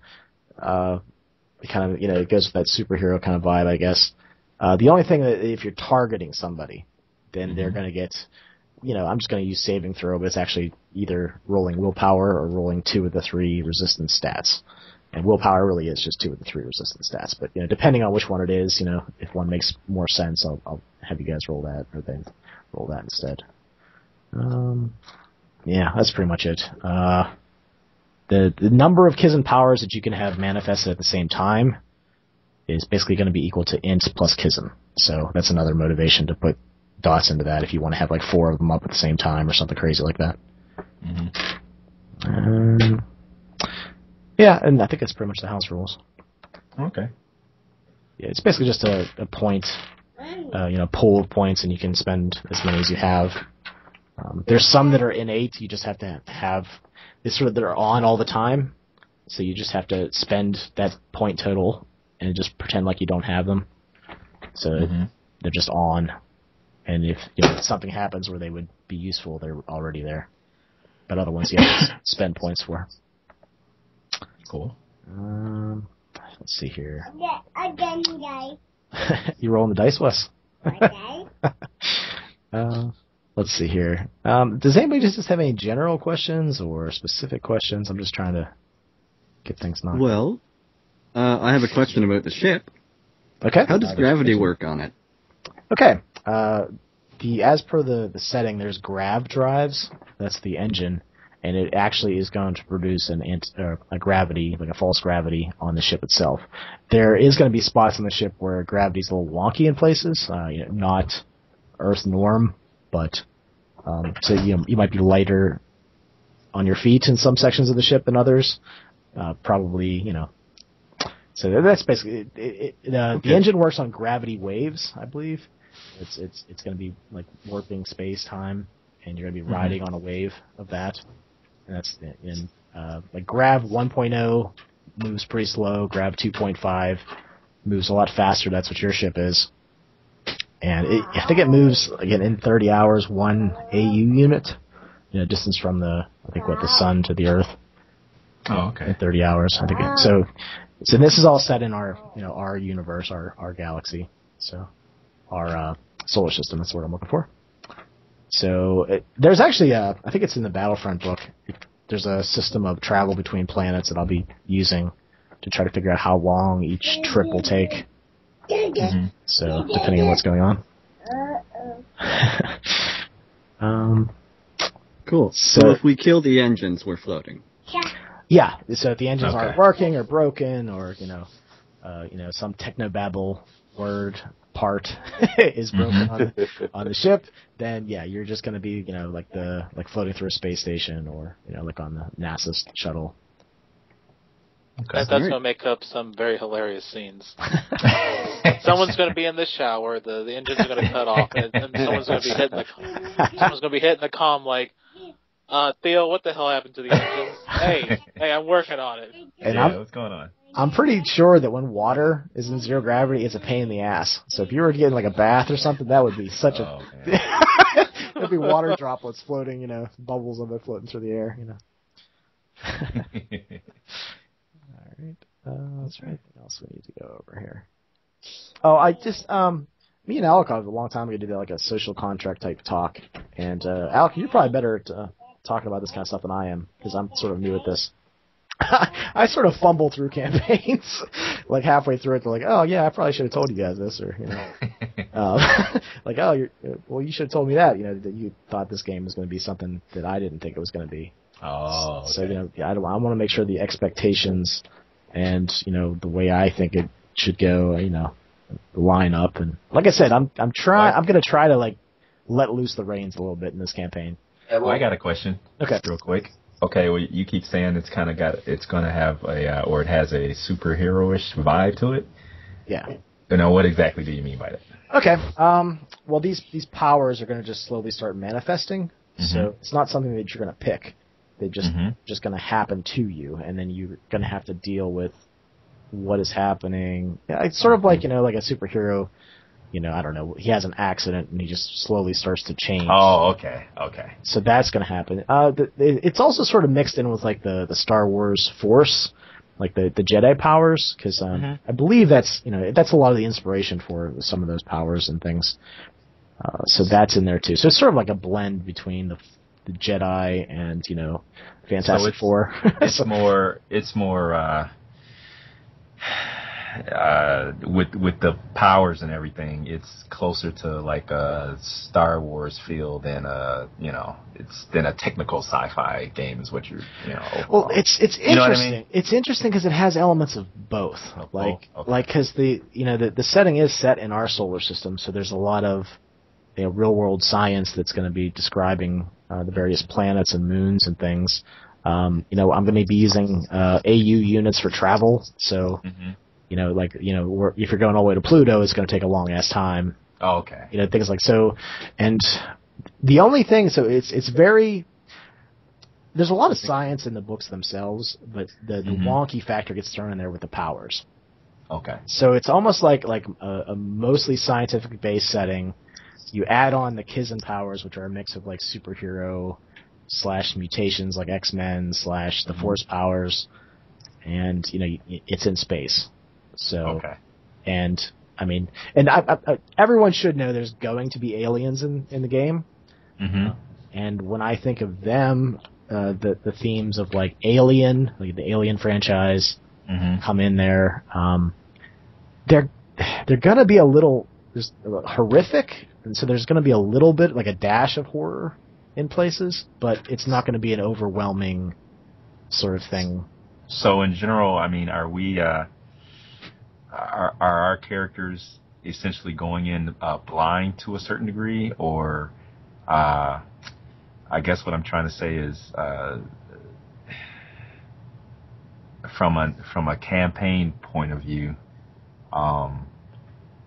are these powers I don't know. What am I trying to say? Basically, if our characters encounter something that is not human centric and take this loosely, grounded in reality, quote unquote, is that likely to freak us out, or will we say, okay, we were expecting something bizarre like this? You know what I mean? Well, I think it's going to be both, really. Okay. It's bizarre because the rift doesn't revolve around the sun. It's stationary, so that's weird.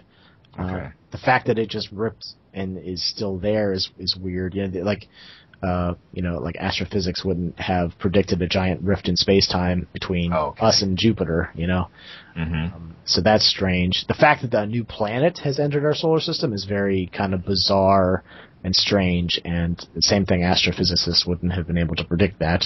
Okay. So that's weird. Yeah. But they're also they're like scientific anomalies, like there's things in the universe people don't understand yet.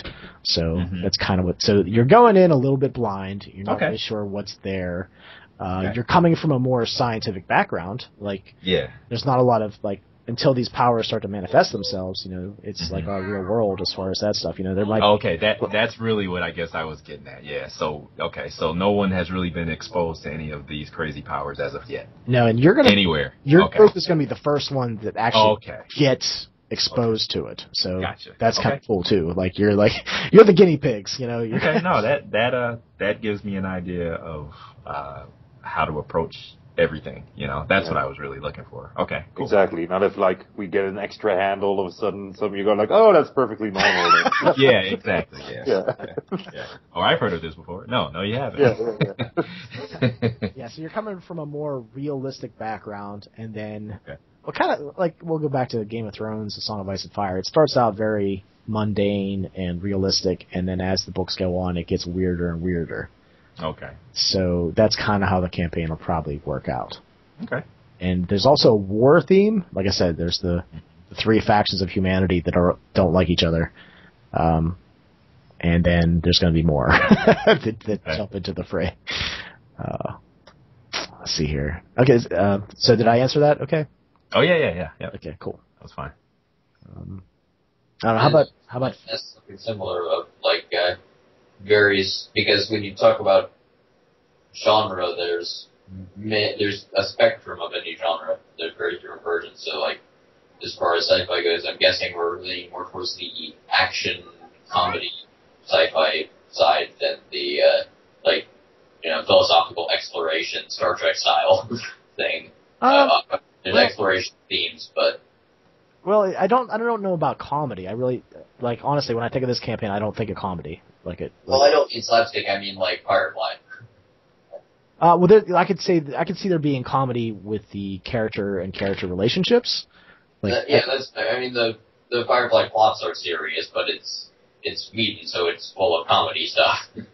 Yeah, not to the Buffy degree of it being a comedy show, but I guess there'll probably be elements of comedy, like I said, through the role playing, perhaps.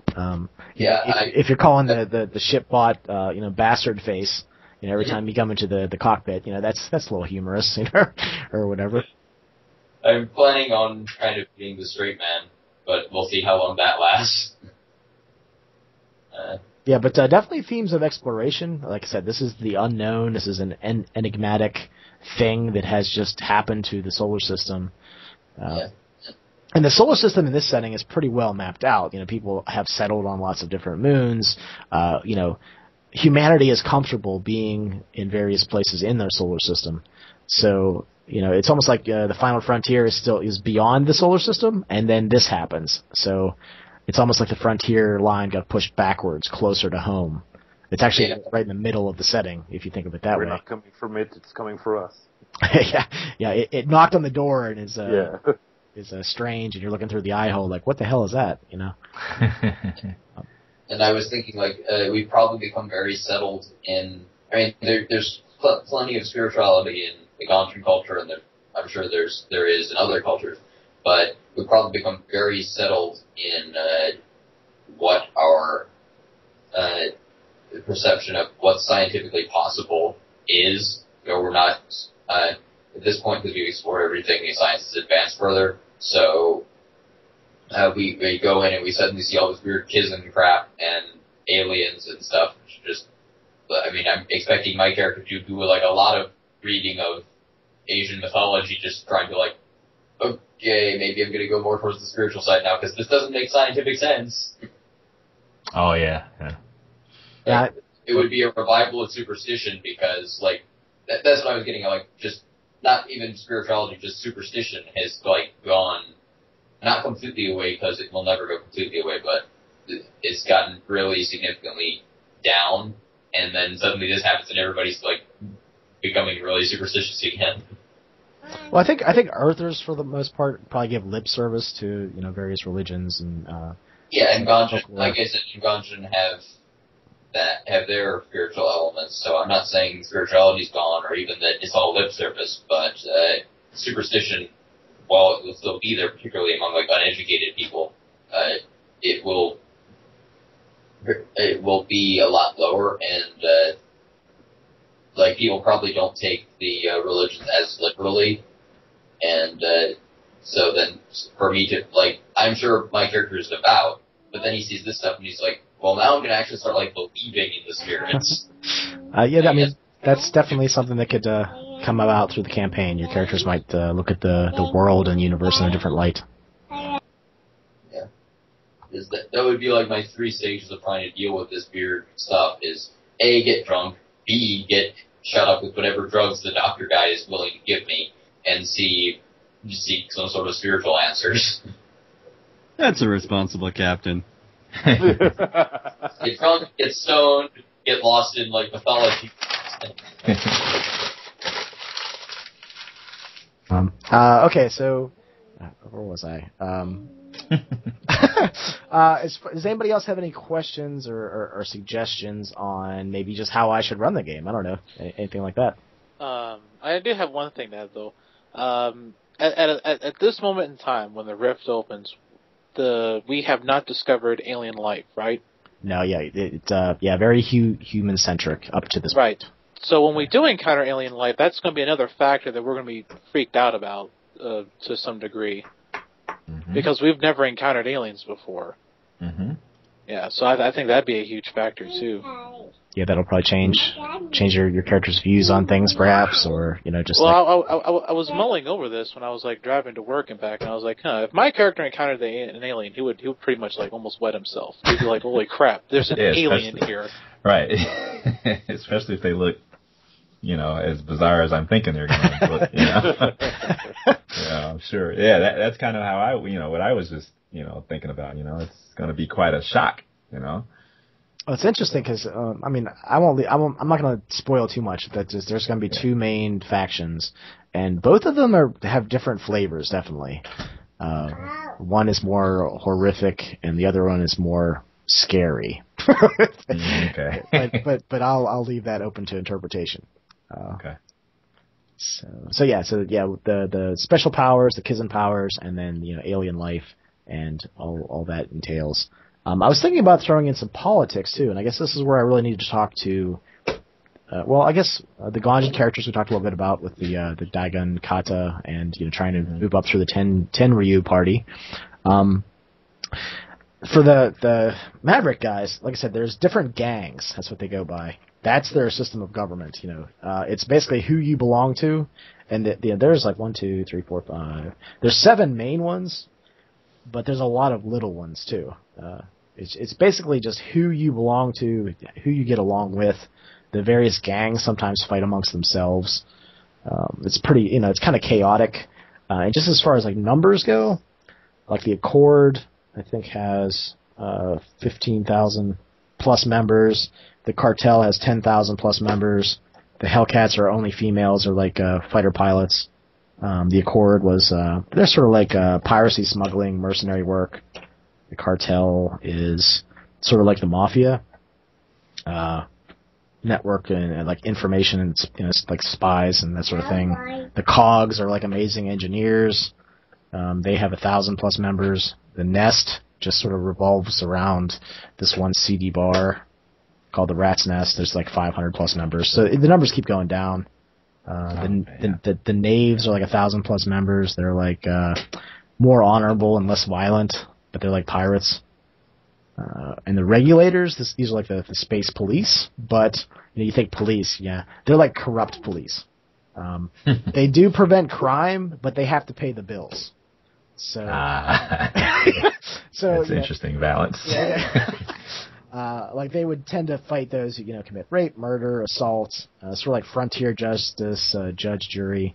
But they basically fine a lot of people. If they're hired on, they get like the victim 60% and they get 40, of damages and fines and things. So there's a lot of different flavors that you guys can go with. Do you guys want to look into them? Like Rahir, Phil, and Alex, you guys want to look into the various factions and see which one fits you better? Yeah, I should look into those and just see which one I think fits best. Maybe it's a good idea to just try to see if we can all belong to the same group.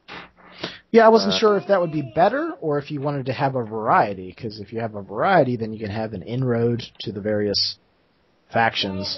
But if you're only from one, you'd be good with one and not so good with the rest of them.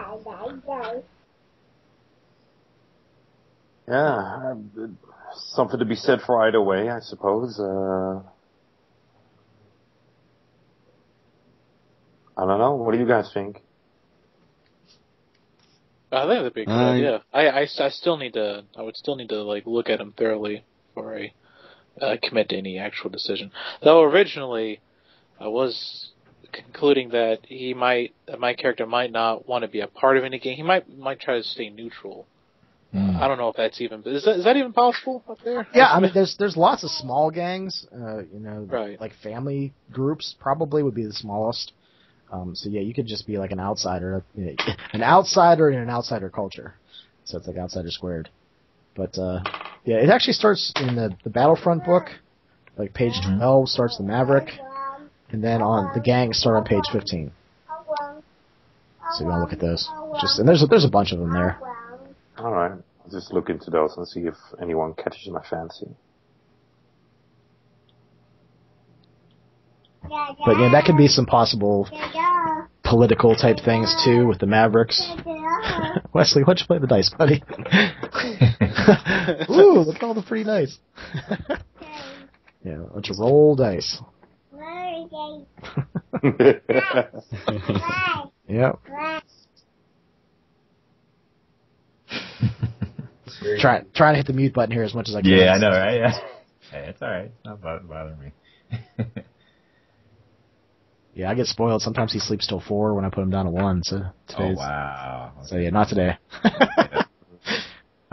Okay, so that's sort of like the Maverick side of things. How about what do you guys think about like description? Do you want to have a little bit more narrative control, or do you want me to sort of take on the traditional type thing? I think David, you mentioned you play a lot of Fate, so you're probably more used to. Yeah, well, it's kind of tough because you're kind of spoon feeding us to a certain degree the way the campaign's set up, So I was thinking about that, and I may have kind of misspoke earlier when I posted because, we're kind of part of the how do I want to put it? The idea is for us to be eventually exposed to more and more of the aliens, and I'm assuming that that's going to have a kind of like a ripple effect, throughout the campaign and stuff. So as much as I kind of like being able to maybe have a little bit of narrative freedom, I don't. It's tough because you don't want to step on the GM's toes, so to speak, and kind of maybe add something that you may not have. You may not want us to kind of futz around with or whatever. I don't know. I'm kind of torn. Like maybe what I was thinking is like you guys have the setting material. Mm-hmm. So you have I mean, I've probably read it more than you guys, but you have a sort of foundation and basis. Les, come on, buddy. A sort of foundation for what the setting is like. maybe when it comes to the aliens and different factions and things, I could have more traditional ways. But like when you guys are on the ship, maybe you have more control then. Okay, so as far as like the Earther not Earther, but the non-alien type of stuff is probably more. We can have a little more narrative freedom with that as opposed to the alien stuff. Is that what you're kind of saying? Or? Yeah, I mean, okay. What do the rest of you? I mean, I'm for it. That's fine by me. I'm trying new things out here. This is being experimenting. That was actually one of the questions I was wanting to bring up as well, in terms of like narrative description. Because driving back and forth to work again, I kept practicing technobabble and just making up stuff. And I was wondering, how far would it be? How would it be taking it too far if I just started making up a different technobabble for things in different situations? No, you can totally do that for every situation you want, man, because, I'm not very mechanically minded, just even with car parts. So, we're talking about a freaking spaceship here. So, could we also have freedoms with, like, minor historical events? Like, I can't think of any real concrete examples right off the bat, but like, let's say we came across like an item, and then I just, I start talking about like its historical background a little bit. Mm-hmm. Like, let's say there's like a diagnostic tool in like a trade center, and I'm like bartering with the guy, and I go, look, the T75 was way superior than the T85. All right, everyone knows it was more diagnostically capable. I think I would be perfectly fine with that. Like I said, this is me trying to get like out of my comfort zone a little bit. Yeah. Okay. And I mean, just from what I've gone through, usually, like if the GM or whatever has something already planned for like that diagnostic tool, he may say, no, there's something, notice something else about it, or you realize kind of like this or that. He has final say anyway. So. Oh, so you're saying like, so even though there is more of this narrative control out there, I still have like a nice hand to say, hey guys, hold on a second. Yeah, because okay, I've seen guys take the ball and run with it, and they run towards the other goal. It's like, I kind of, I mean, it's fun. And it depends upon the group. I mean, everyone here, if they feel comfortable with it, certain people do it, and other people, they aren't interested in that, so, but I think it's a nice option. I guess it really depends indeed a lot about the group, and you don't want to, I mean, I guess for the storyteller it needs to be like, because we are all, at least for me, you guys are all pretty new to play with, and we're going to have to see, that just one person is talking all the time and describing everything and that sort of stuff, and so that will be something that Tim will need to look out for and say like, okay, bring it back a little and that sort of stuff. But I guess we're all very social people that will look out for each other. So I would hope so. Yeah. Yeah. And I mean, I'm the type of person, I like bouncing ideas, off of everybody, and that usually gets me more, involved, and then gets my brain going. Yeah. So I like that. I like that kind of stuff. So.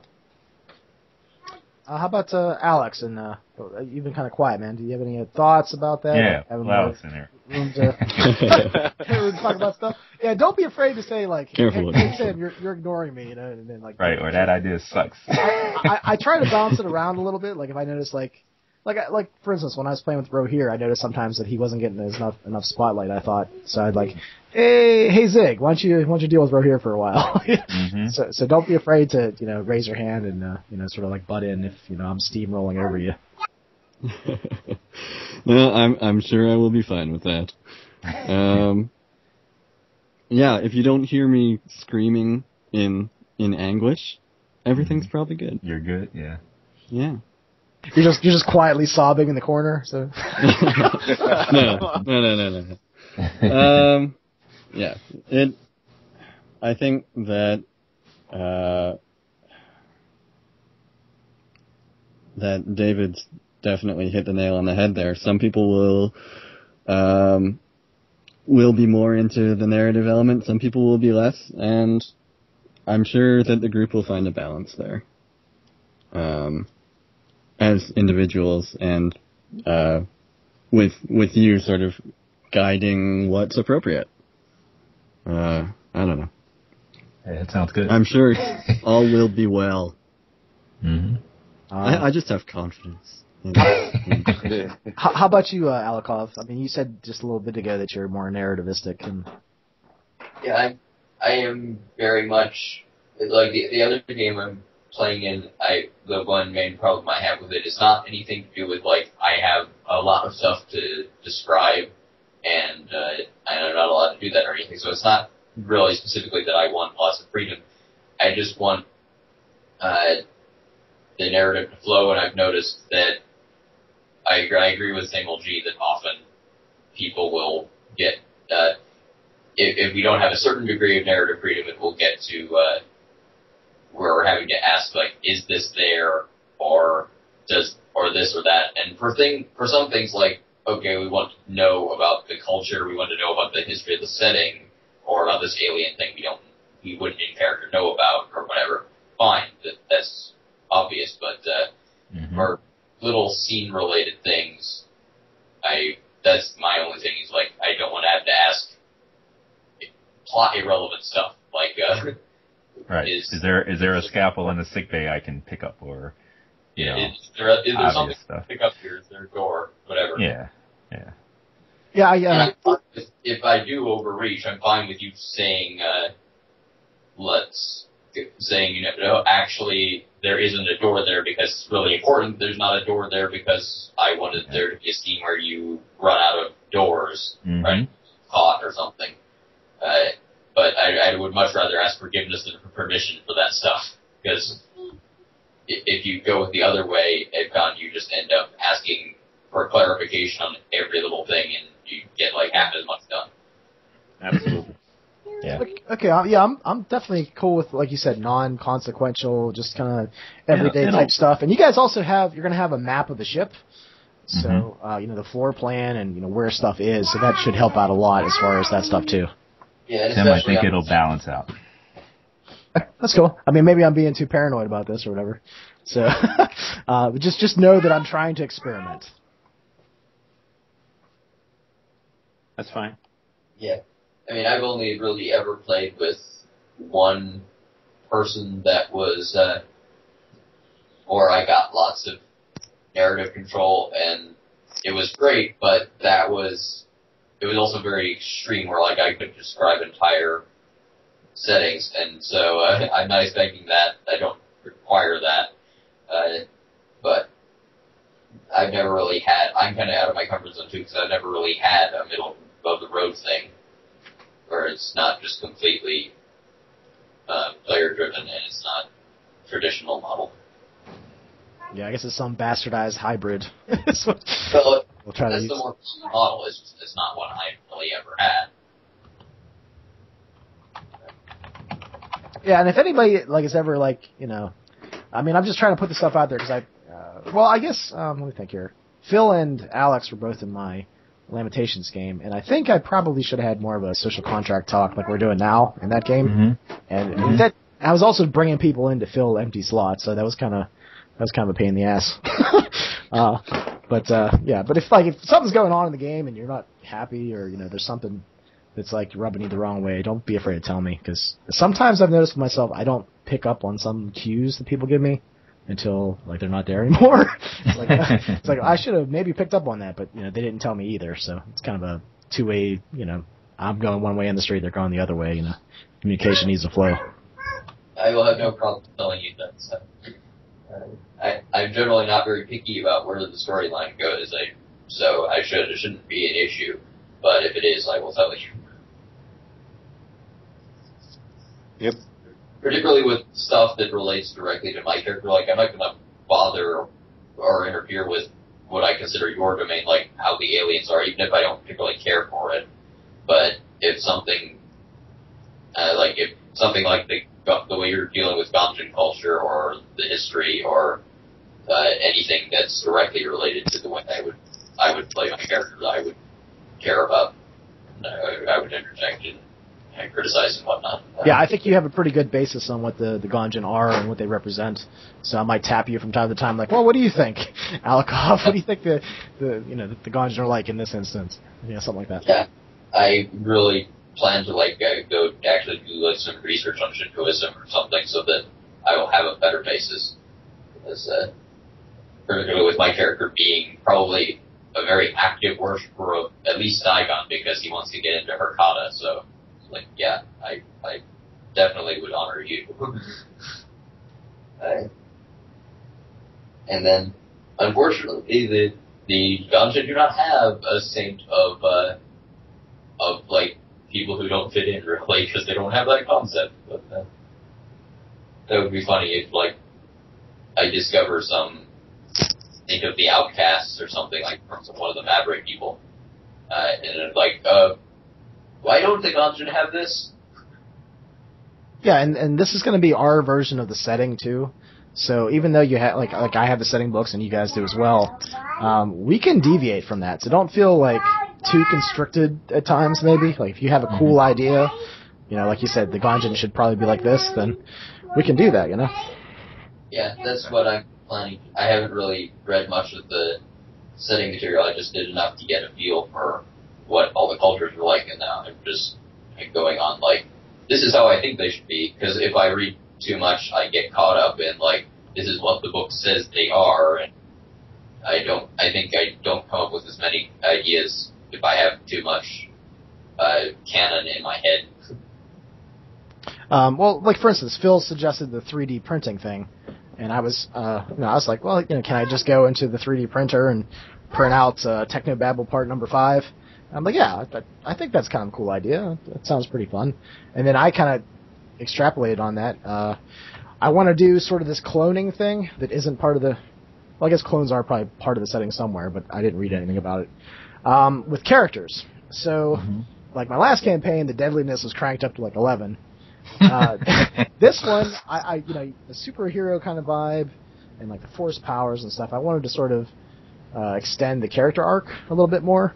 So maybe even though your character dies, the idea is you're going to constantly, every so once in a while, back yourself up. You're going to upload yourself into the 3D cloning machine, the printer, and if your character goes off and dies, yes, you might not have the cybernetic implants and things, but at least your personality, your memories, up to that uploaded point will be there, and they'll literally, I think it's in, there's one movie, they have a thumb of somebody, and then they just reprinted the rest of them.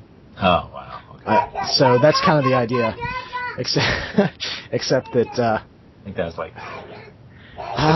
something. That was Fifth Element, right? Fifth Element, that's what it was. Yeah. Yeah. That's what, we were talking about that, I remember that. Yeah. So, and I would say that given that it's a 3D printer and you have to program stuff, just for fun's sake, instead of it being you have a chip in your head so that they know when you die, so they can print the person when you die, you have to set it for under these circumstances, after this time has elapsed, if I haven't showed up to shut off the cloning thing, I will be cloned. So you can just be detained. We encounter aliens. We didn't expect to encounter aliens. We take a long time dealing with them and making sure they aren't going to kill us, because we have to take forever to figure out how to communicate and show them we're not threats and stuff. Then we come back and there's clones of us who are about to set off on a rescue mission. We have to work with the aliens because the clock's ticking in our heads. We need to convince these guys not to kill us and to let us go back, because if we don't get back by 2 hours from now, our clones will show up and they will have pre-programmed orders to come and deal with whatever killed us. Right. So we'll have our clones showing up in a couple days, loaded for bear, trying to murder all these aliens and causing a giant war. I guess maybe we should do a social contract thing where you guys aren't going to print off an army of yourselves. There's probably a limit to, maybe you can only have one. I think we should clone. also have that it costs the ship a lot of energy to actually print a complete human or something.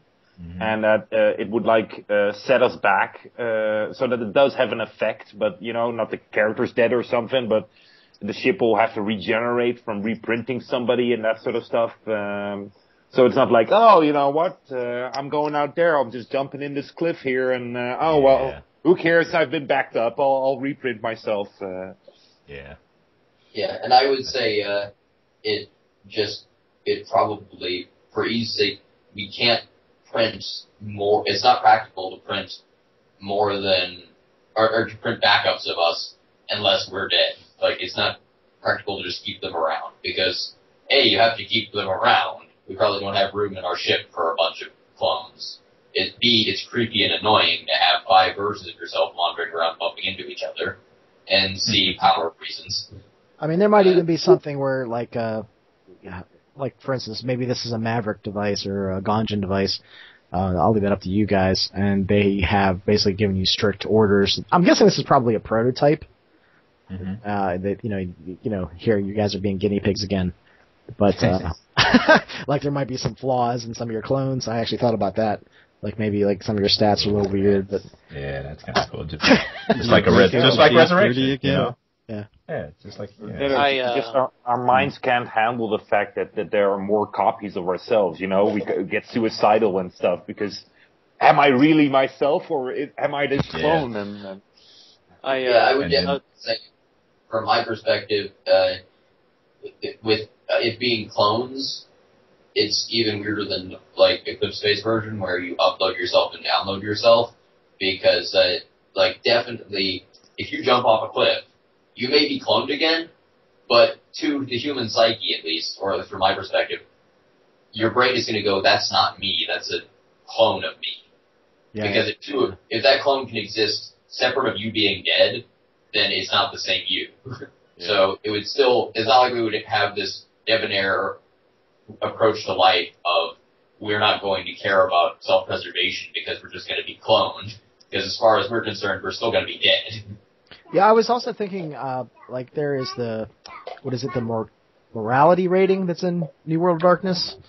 I think that's what it's... Yourself and cloning gazillions of versions of you would probably qualify as like a morality 1 sin. Yeah. Well, I think in the God Chronicle New World of Darkness update, there's something called breaking points, and I think it takes on more of a sanity thing. Yeah, okay. So maybe bumping into aliens bumps it down a little bit. Oh, that's cool. Maybe cloning yourself bumps it down a little bit. I'll have to think about that. That would make sense. Dying if you dying, knowing you're dead.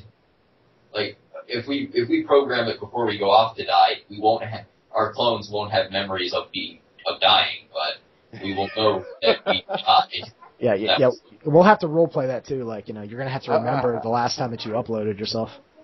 How freaky is that? Okay, we're going to go in this dangerous position. Let's back up ourselves. And then we actually die. We come out again and we go like, all right, we just backed up ourselves. Let's go in this dangerous position. We're just in this constant loop of like constantly dying over there. Oh, yeah. Man. That's why I was thinking like maybe one of the programs you put into your, because if you're uploading yourself as data, you can modify the data.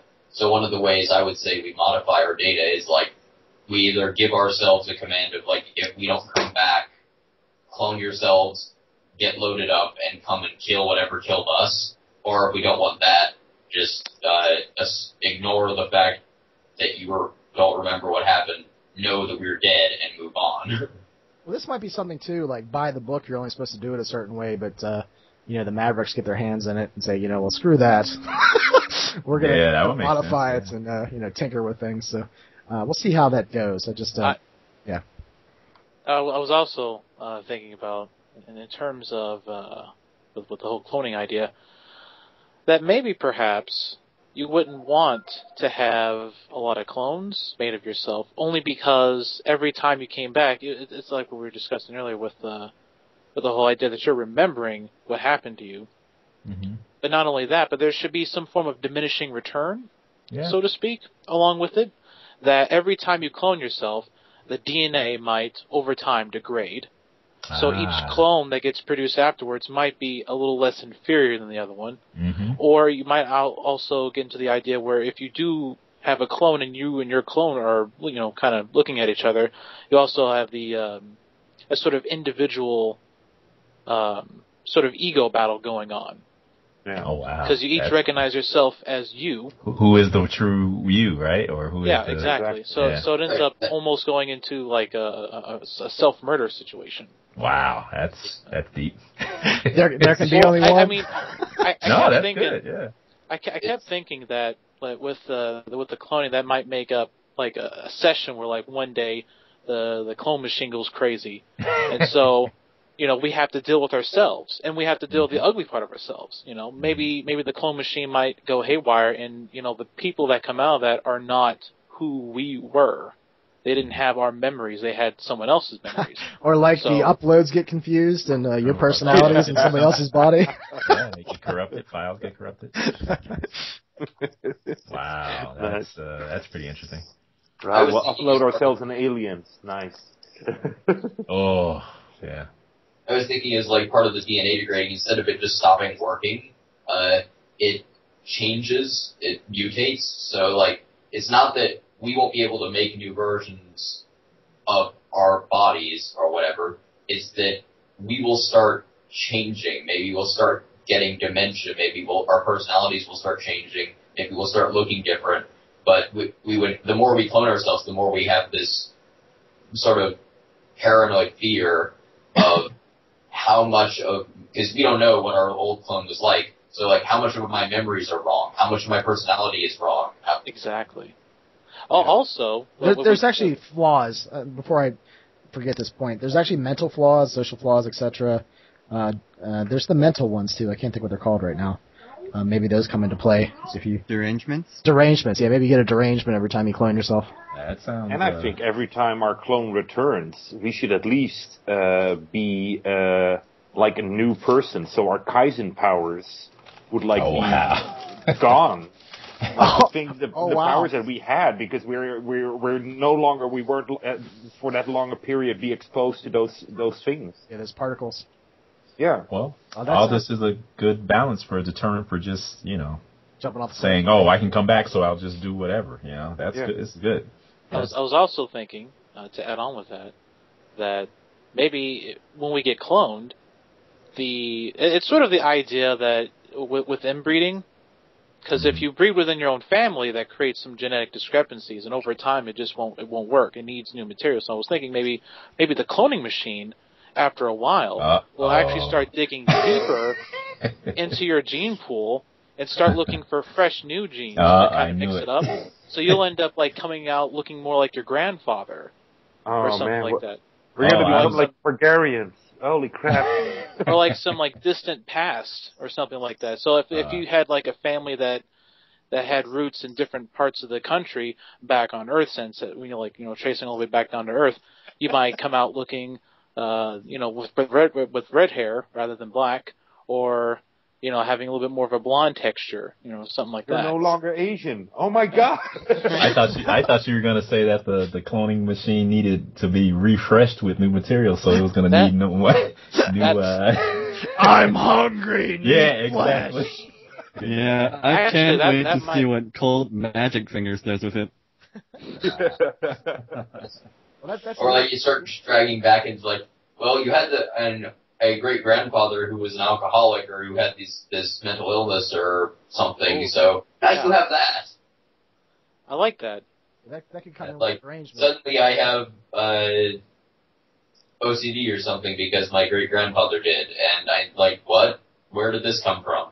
Yeah, actually, you guys could totally, role play that out. Why does my clone have this? Well, maybe some generation way back when had it. Suddenly I'm left-handed now instead of right. That's cool. So yeah, you'll be the same character but with differences. I think that'll be fun. Why do I have boobs? What the heck's going on? And I was also thinking that the quantum particles of the rift might have some fun with that kind of thing too. So all kinds of possibilities. Oh yeah. Hair changing color randomly because why am I now a brunette? Because we've been bathing in quantum weirdness. Yeah. Wow.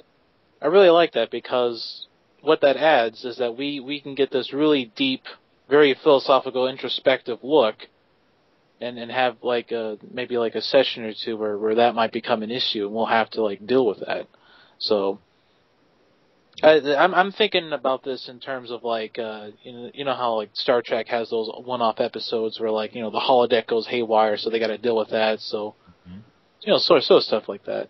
Yeah, because I think that it would really mix up the sessions. We wouldn't be dealing with the same thing over and over again. Instead, we got different, little mini adventures, so to speak, going on. Well, I'm kind of glad that there's a little bit of weirdness in the setting, because running straight sci-fi, running straight Firefly, it was very intimidating at first because there's no magic. There's no, it happens because of this. You know, it's just like, well, if it happens, it's because of science.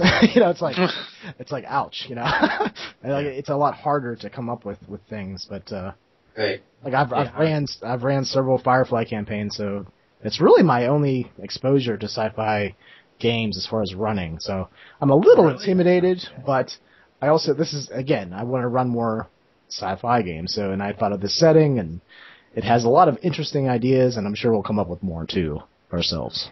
Yeah, and I'm perfectly fine with science fantasy personally, so I'm not going to hold you to hard science stuff. Like with the whole floating thing, like just weirdness. I have no idea if that's scientifically viable, but it's cool. And certainly I like powers are not scientific at all. Yeah, I guess it's like science fantasy, kind of like Star Wars is science fantasy, you know. Well, speaking as the doctor of the group, they're actually a medical thing. Wait, you're asking about what? No, I'm just saying, though, as the doctor of the group, they're actually they're particles in the air, so it's a medical, biological thing, but that's all right.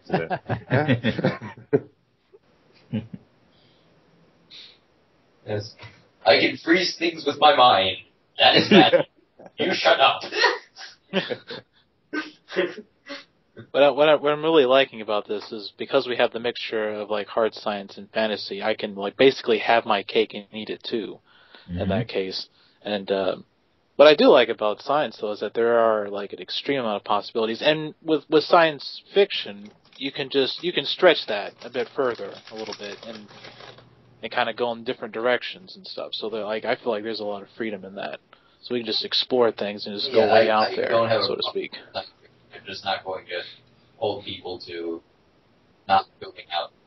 And I'm definitely thinking of my character having not so much a science background would very much look at things from like a layman's perspective of, this is magic. Like if somebody tries to give him the technobabble thing about Kizzen powers, it's like, no, this is magic.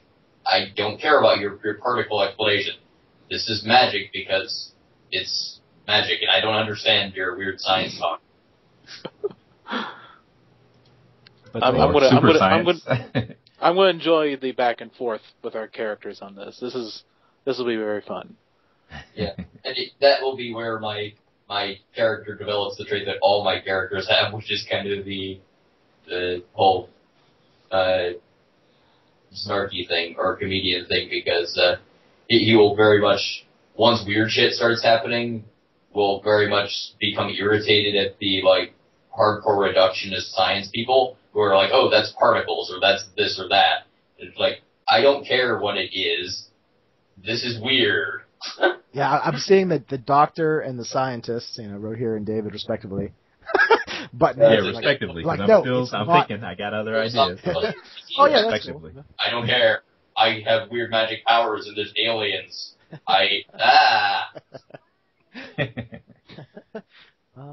Trying to think. Is there anything else I want to go over? Well, so far the call seems pretty stable, so that's good. For some reason, whenever I call people on Skype, it seems to be pretty stable. Sometimes we've had other people call, and it just didn't work out too well, which is kind of funny because I just have a slow DSL connection. But yeah, that's all I have. Yeah. Let me think here. I don't know. We'll just go around the table. Alex, you've been quiet for a while. You have any final thoughts? I'm just looking forward to it. I want to nail down some more things with my character once I'm back in a position where I can do that, and look forward to seeing how the group meshes, and or doesn't. The conflicts that arise and the points of unity. Cool. Should be neat. Okay, we'll just go around the table here. The metaphorical table, I guess. David, do you have any final thoughts? No, I really just talking with everybody and listening to everybody's ideas and everything. It really, I think it's going to be a really fun group.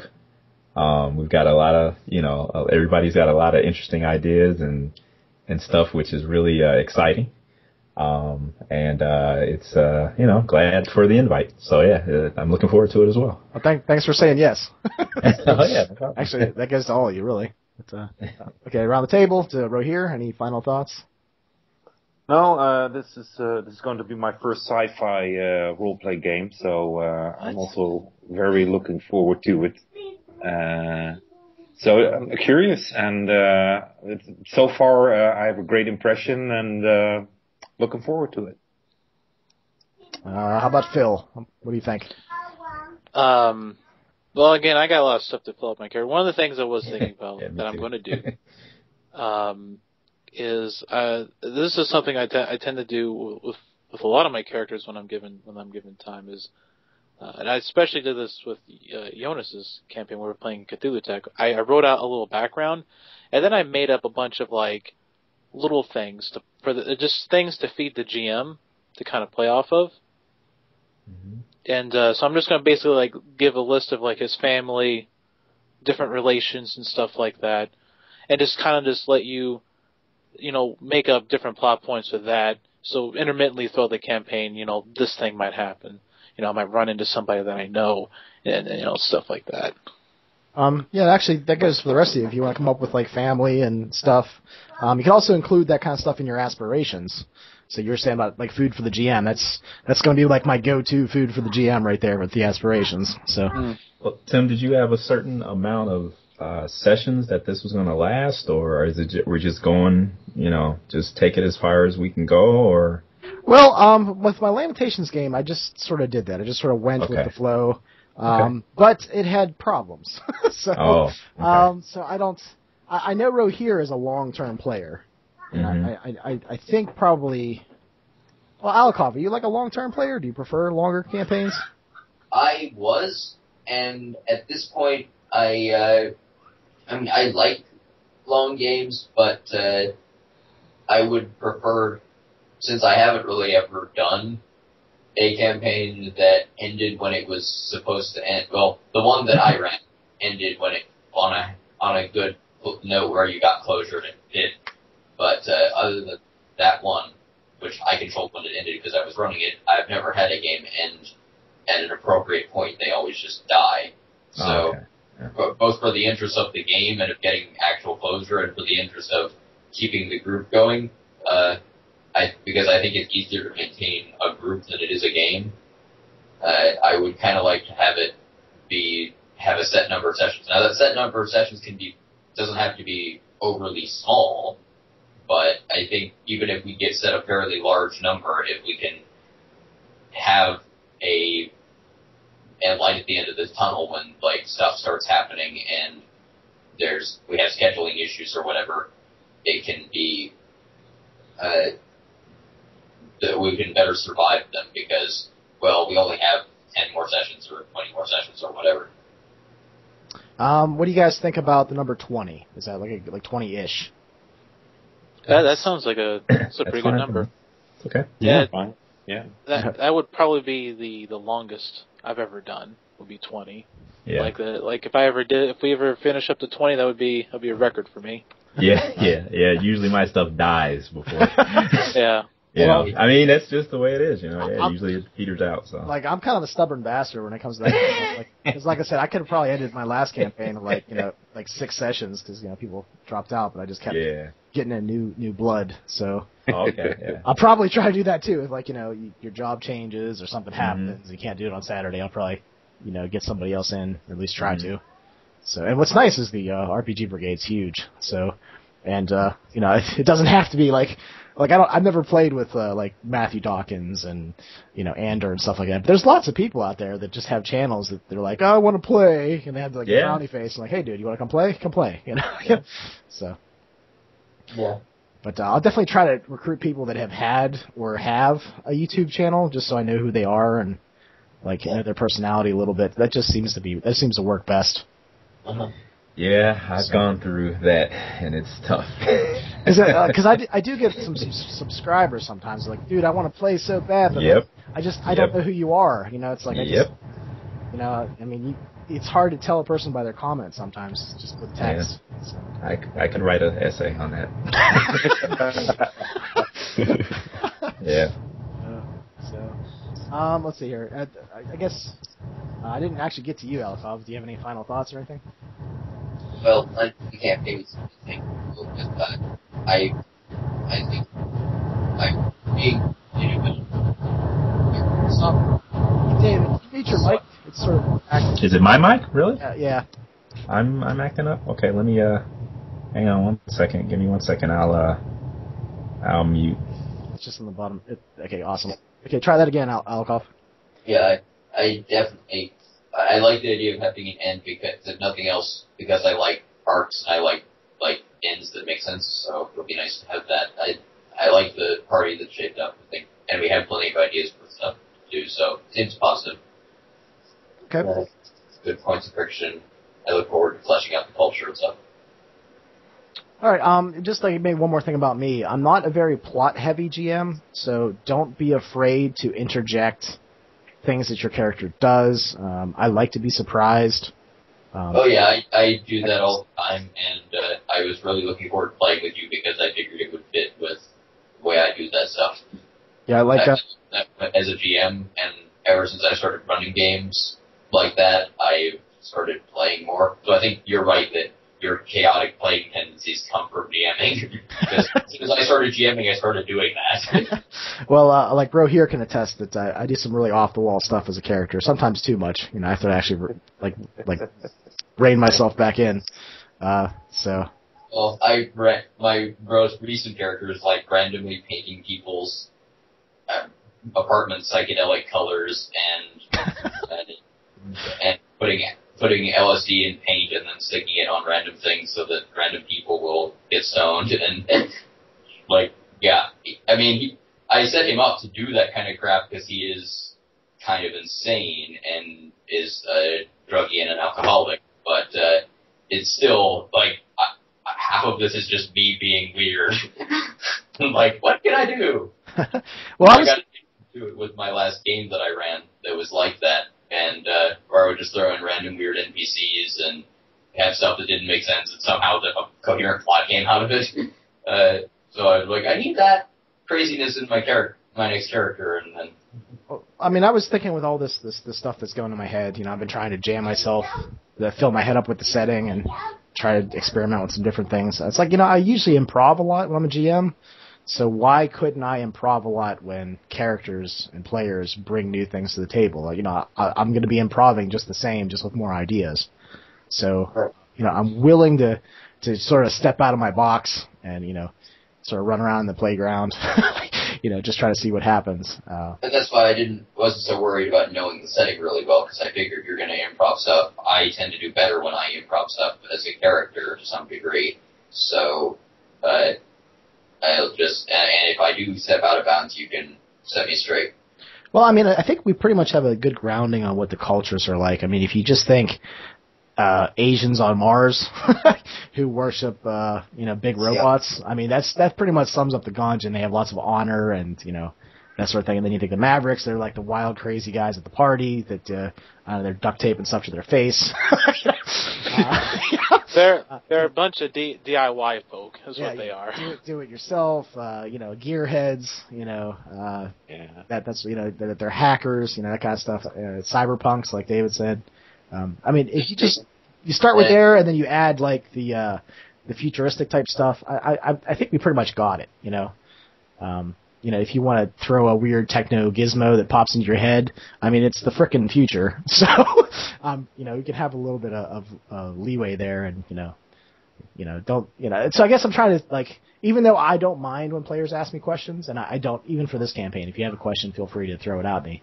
But you know, like Samuel G probably infected me a little bit, saying that, you know, he doesn't want characters and players to ask for everything. So have a little bit of leeway there too. Just narrate it yourself. It affected me because as soon as I started playing after that, I realized, wow, I'm seeing lots of this. Like, I still don't mind on principle, but as long as the entire tone of the game isn't like that, but it can get that way. So I'm now aware of that. Maybe I guess something else I should just say. Like, I don't always go to the dice, but I do. I use dice mechanics. I don't think it breaks the flow of things. So, like, if there's a situation where you want to do something and, you're not sure if it's going to happen or not, we can just talk about what you should roll. And I'm pretty flexible with that. Like, if you say, hey, I want to roll this and that, it kind of makes sense to me. I'm like, okay, that makes sense to me too. I'm not real strict about it. And really the only thing I'm getting used to with New World Darkness is that instead of attribute plus skill, sometimes it's stat plus stat, attribute plus attribute. So that'll be a little weird at times. Like, oh, there's no skill for this. Oh, that's right. We just rolled two stats. So we can just play it by ear. I'm not real strict. Like, even though the book might say, stunt driving is this plus this, I mean, if it makes sense, we're just going to roll it. So. Yeah, and I'm figuring there aren't really any gear things I want specifically. I don't care about mechanics, and I don't really want any kind of special weapon. So I was just going to say, like, I have a sword or a gun, and let you decide. Yeah, you actually have a sword. As per the character. Actually, you have a sword and a smaller sword as a Ganjin. That goes for you, too. Yeah, the two samurai swords. Yeah. And, the other thing I can think of that I would want, I might have, assume to have, a sidearm as a officer or something.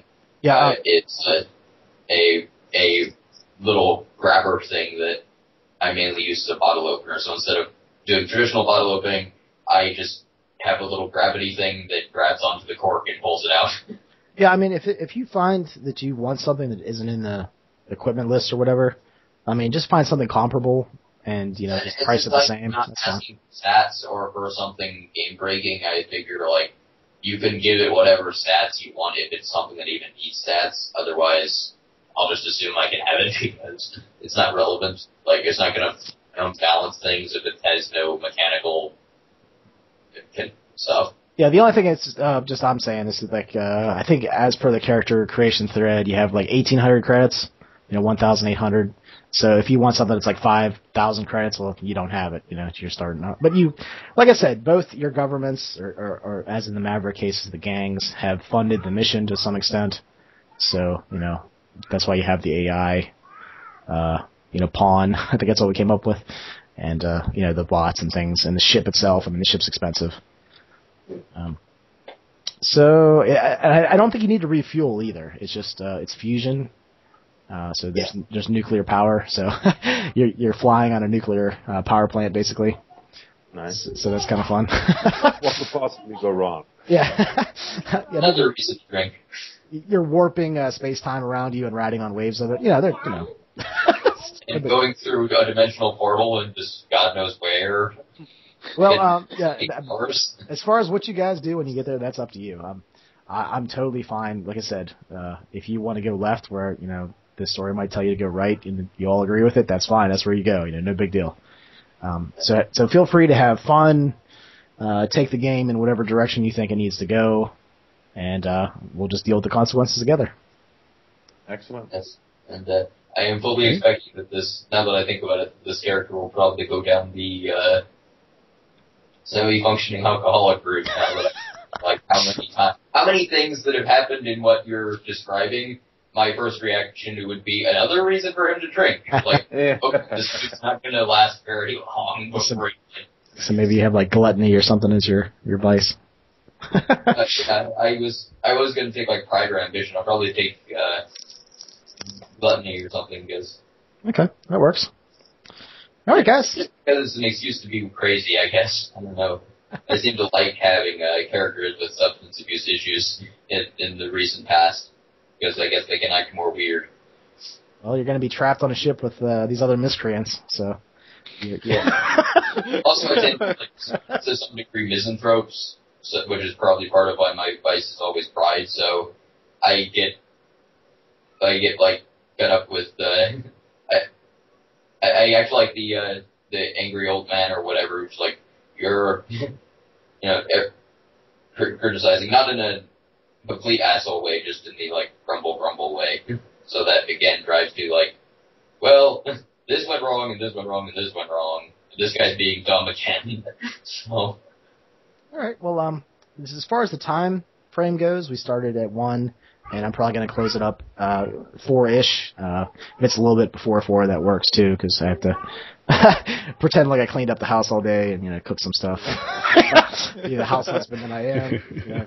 4 days out of the week. So, but yeah, this is probably a good place to break off. I believe, Rohir, you said that next week is bad. You're going to Sweden, right?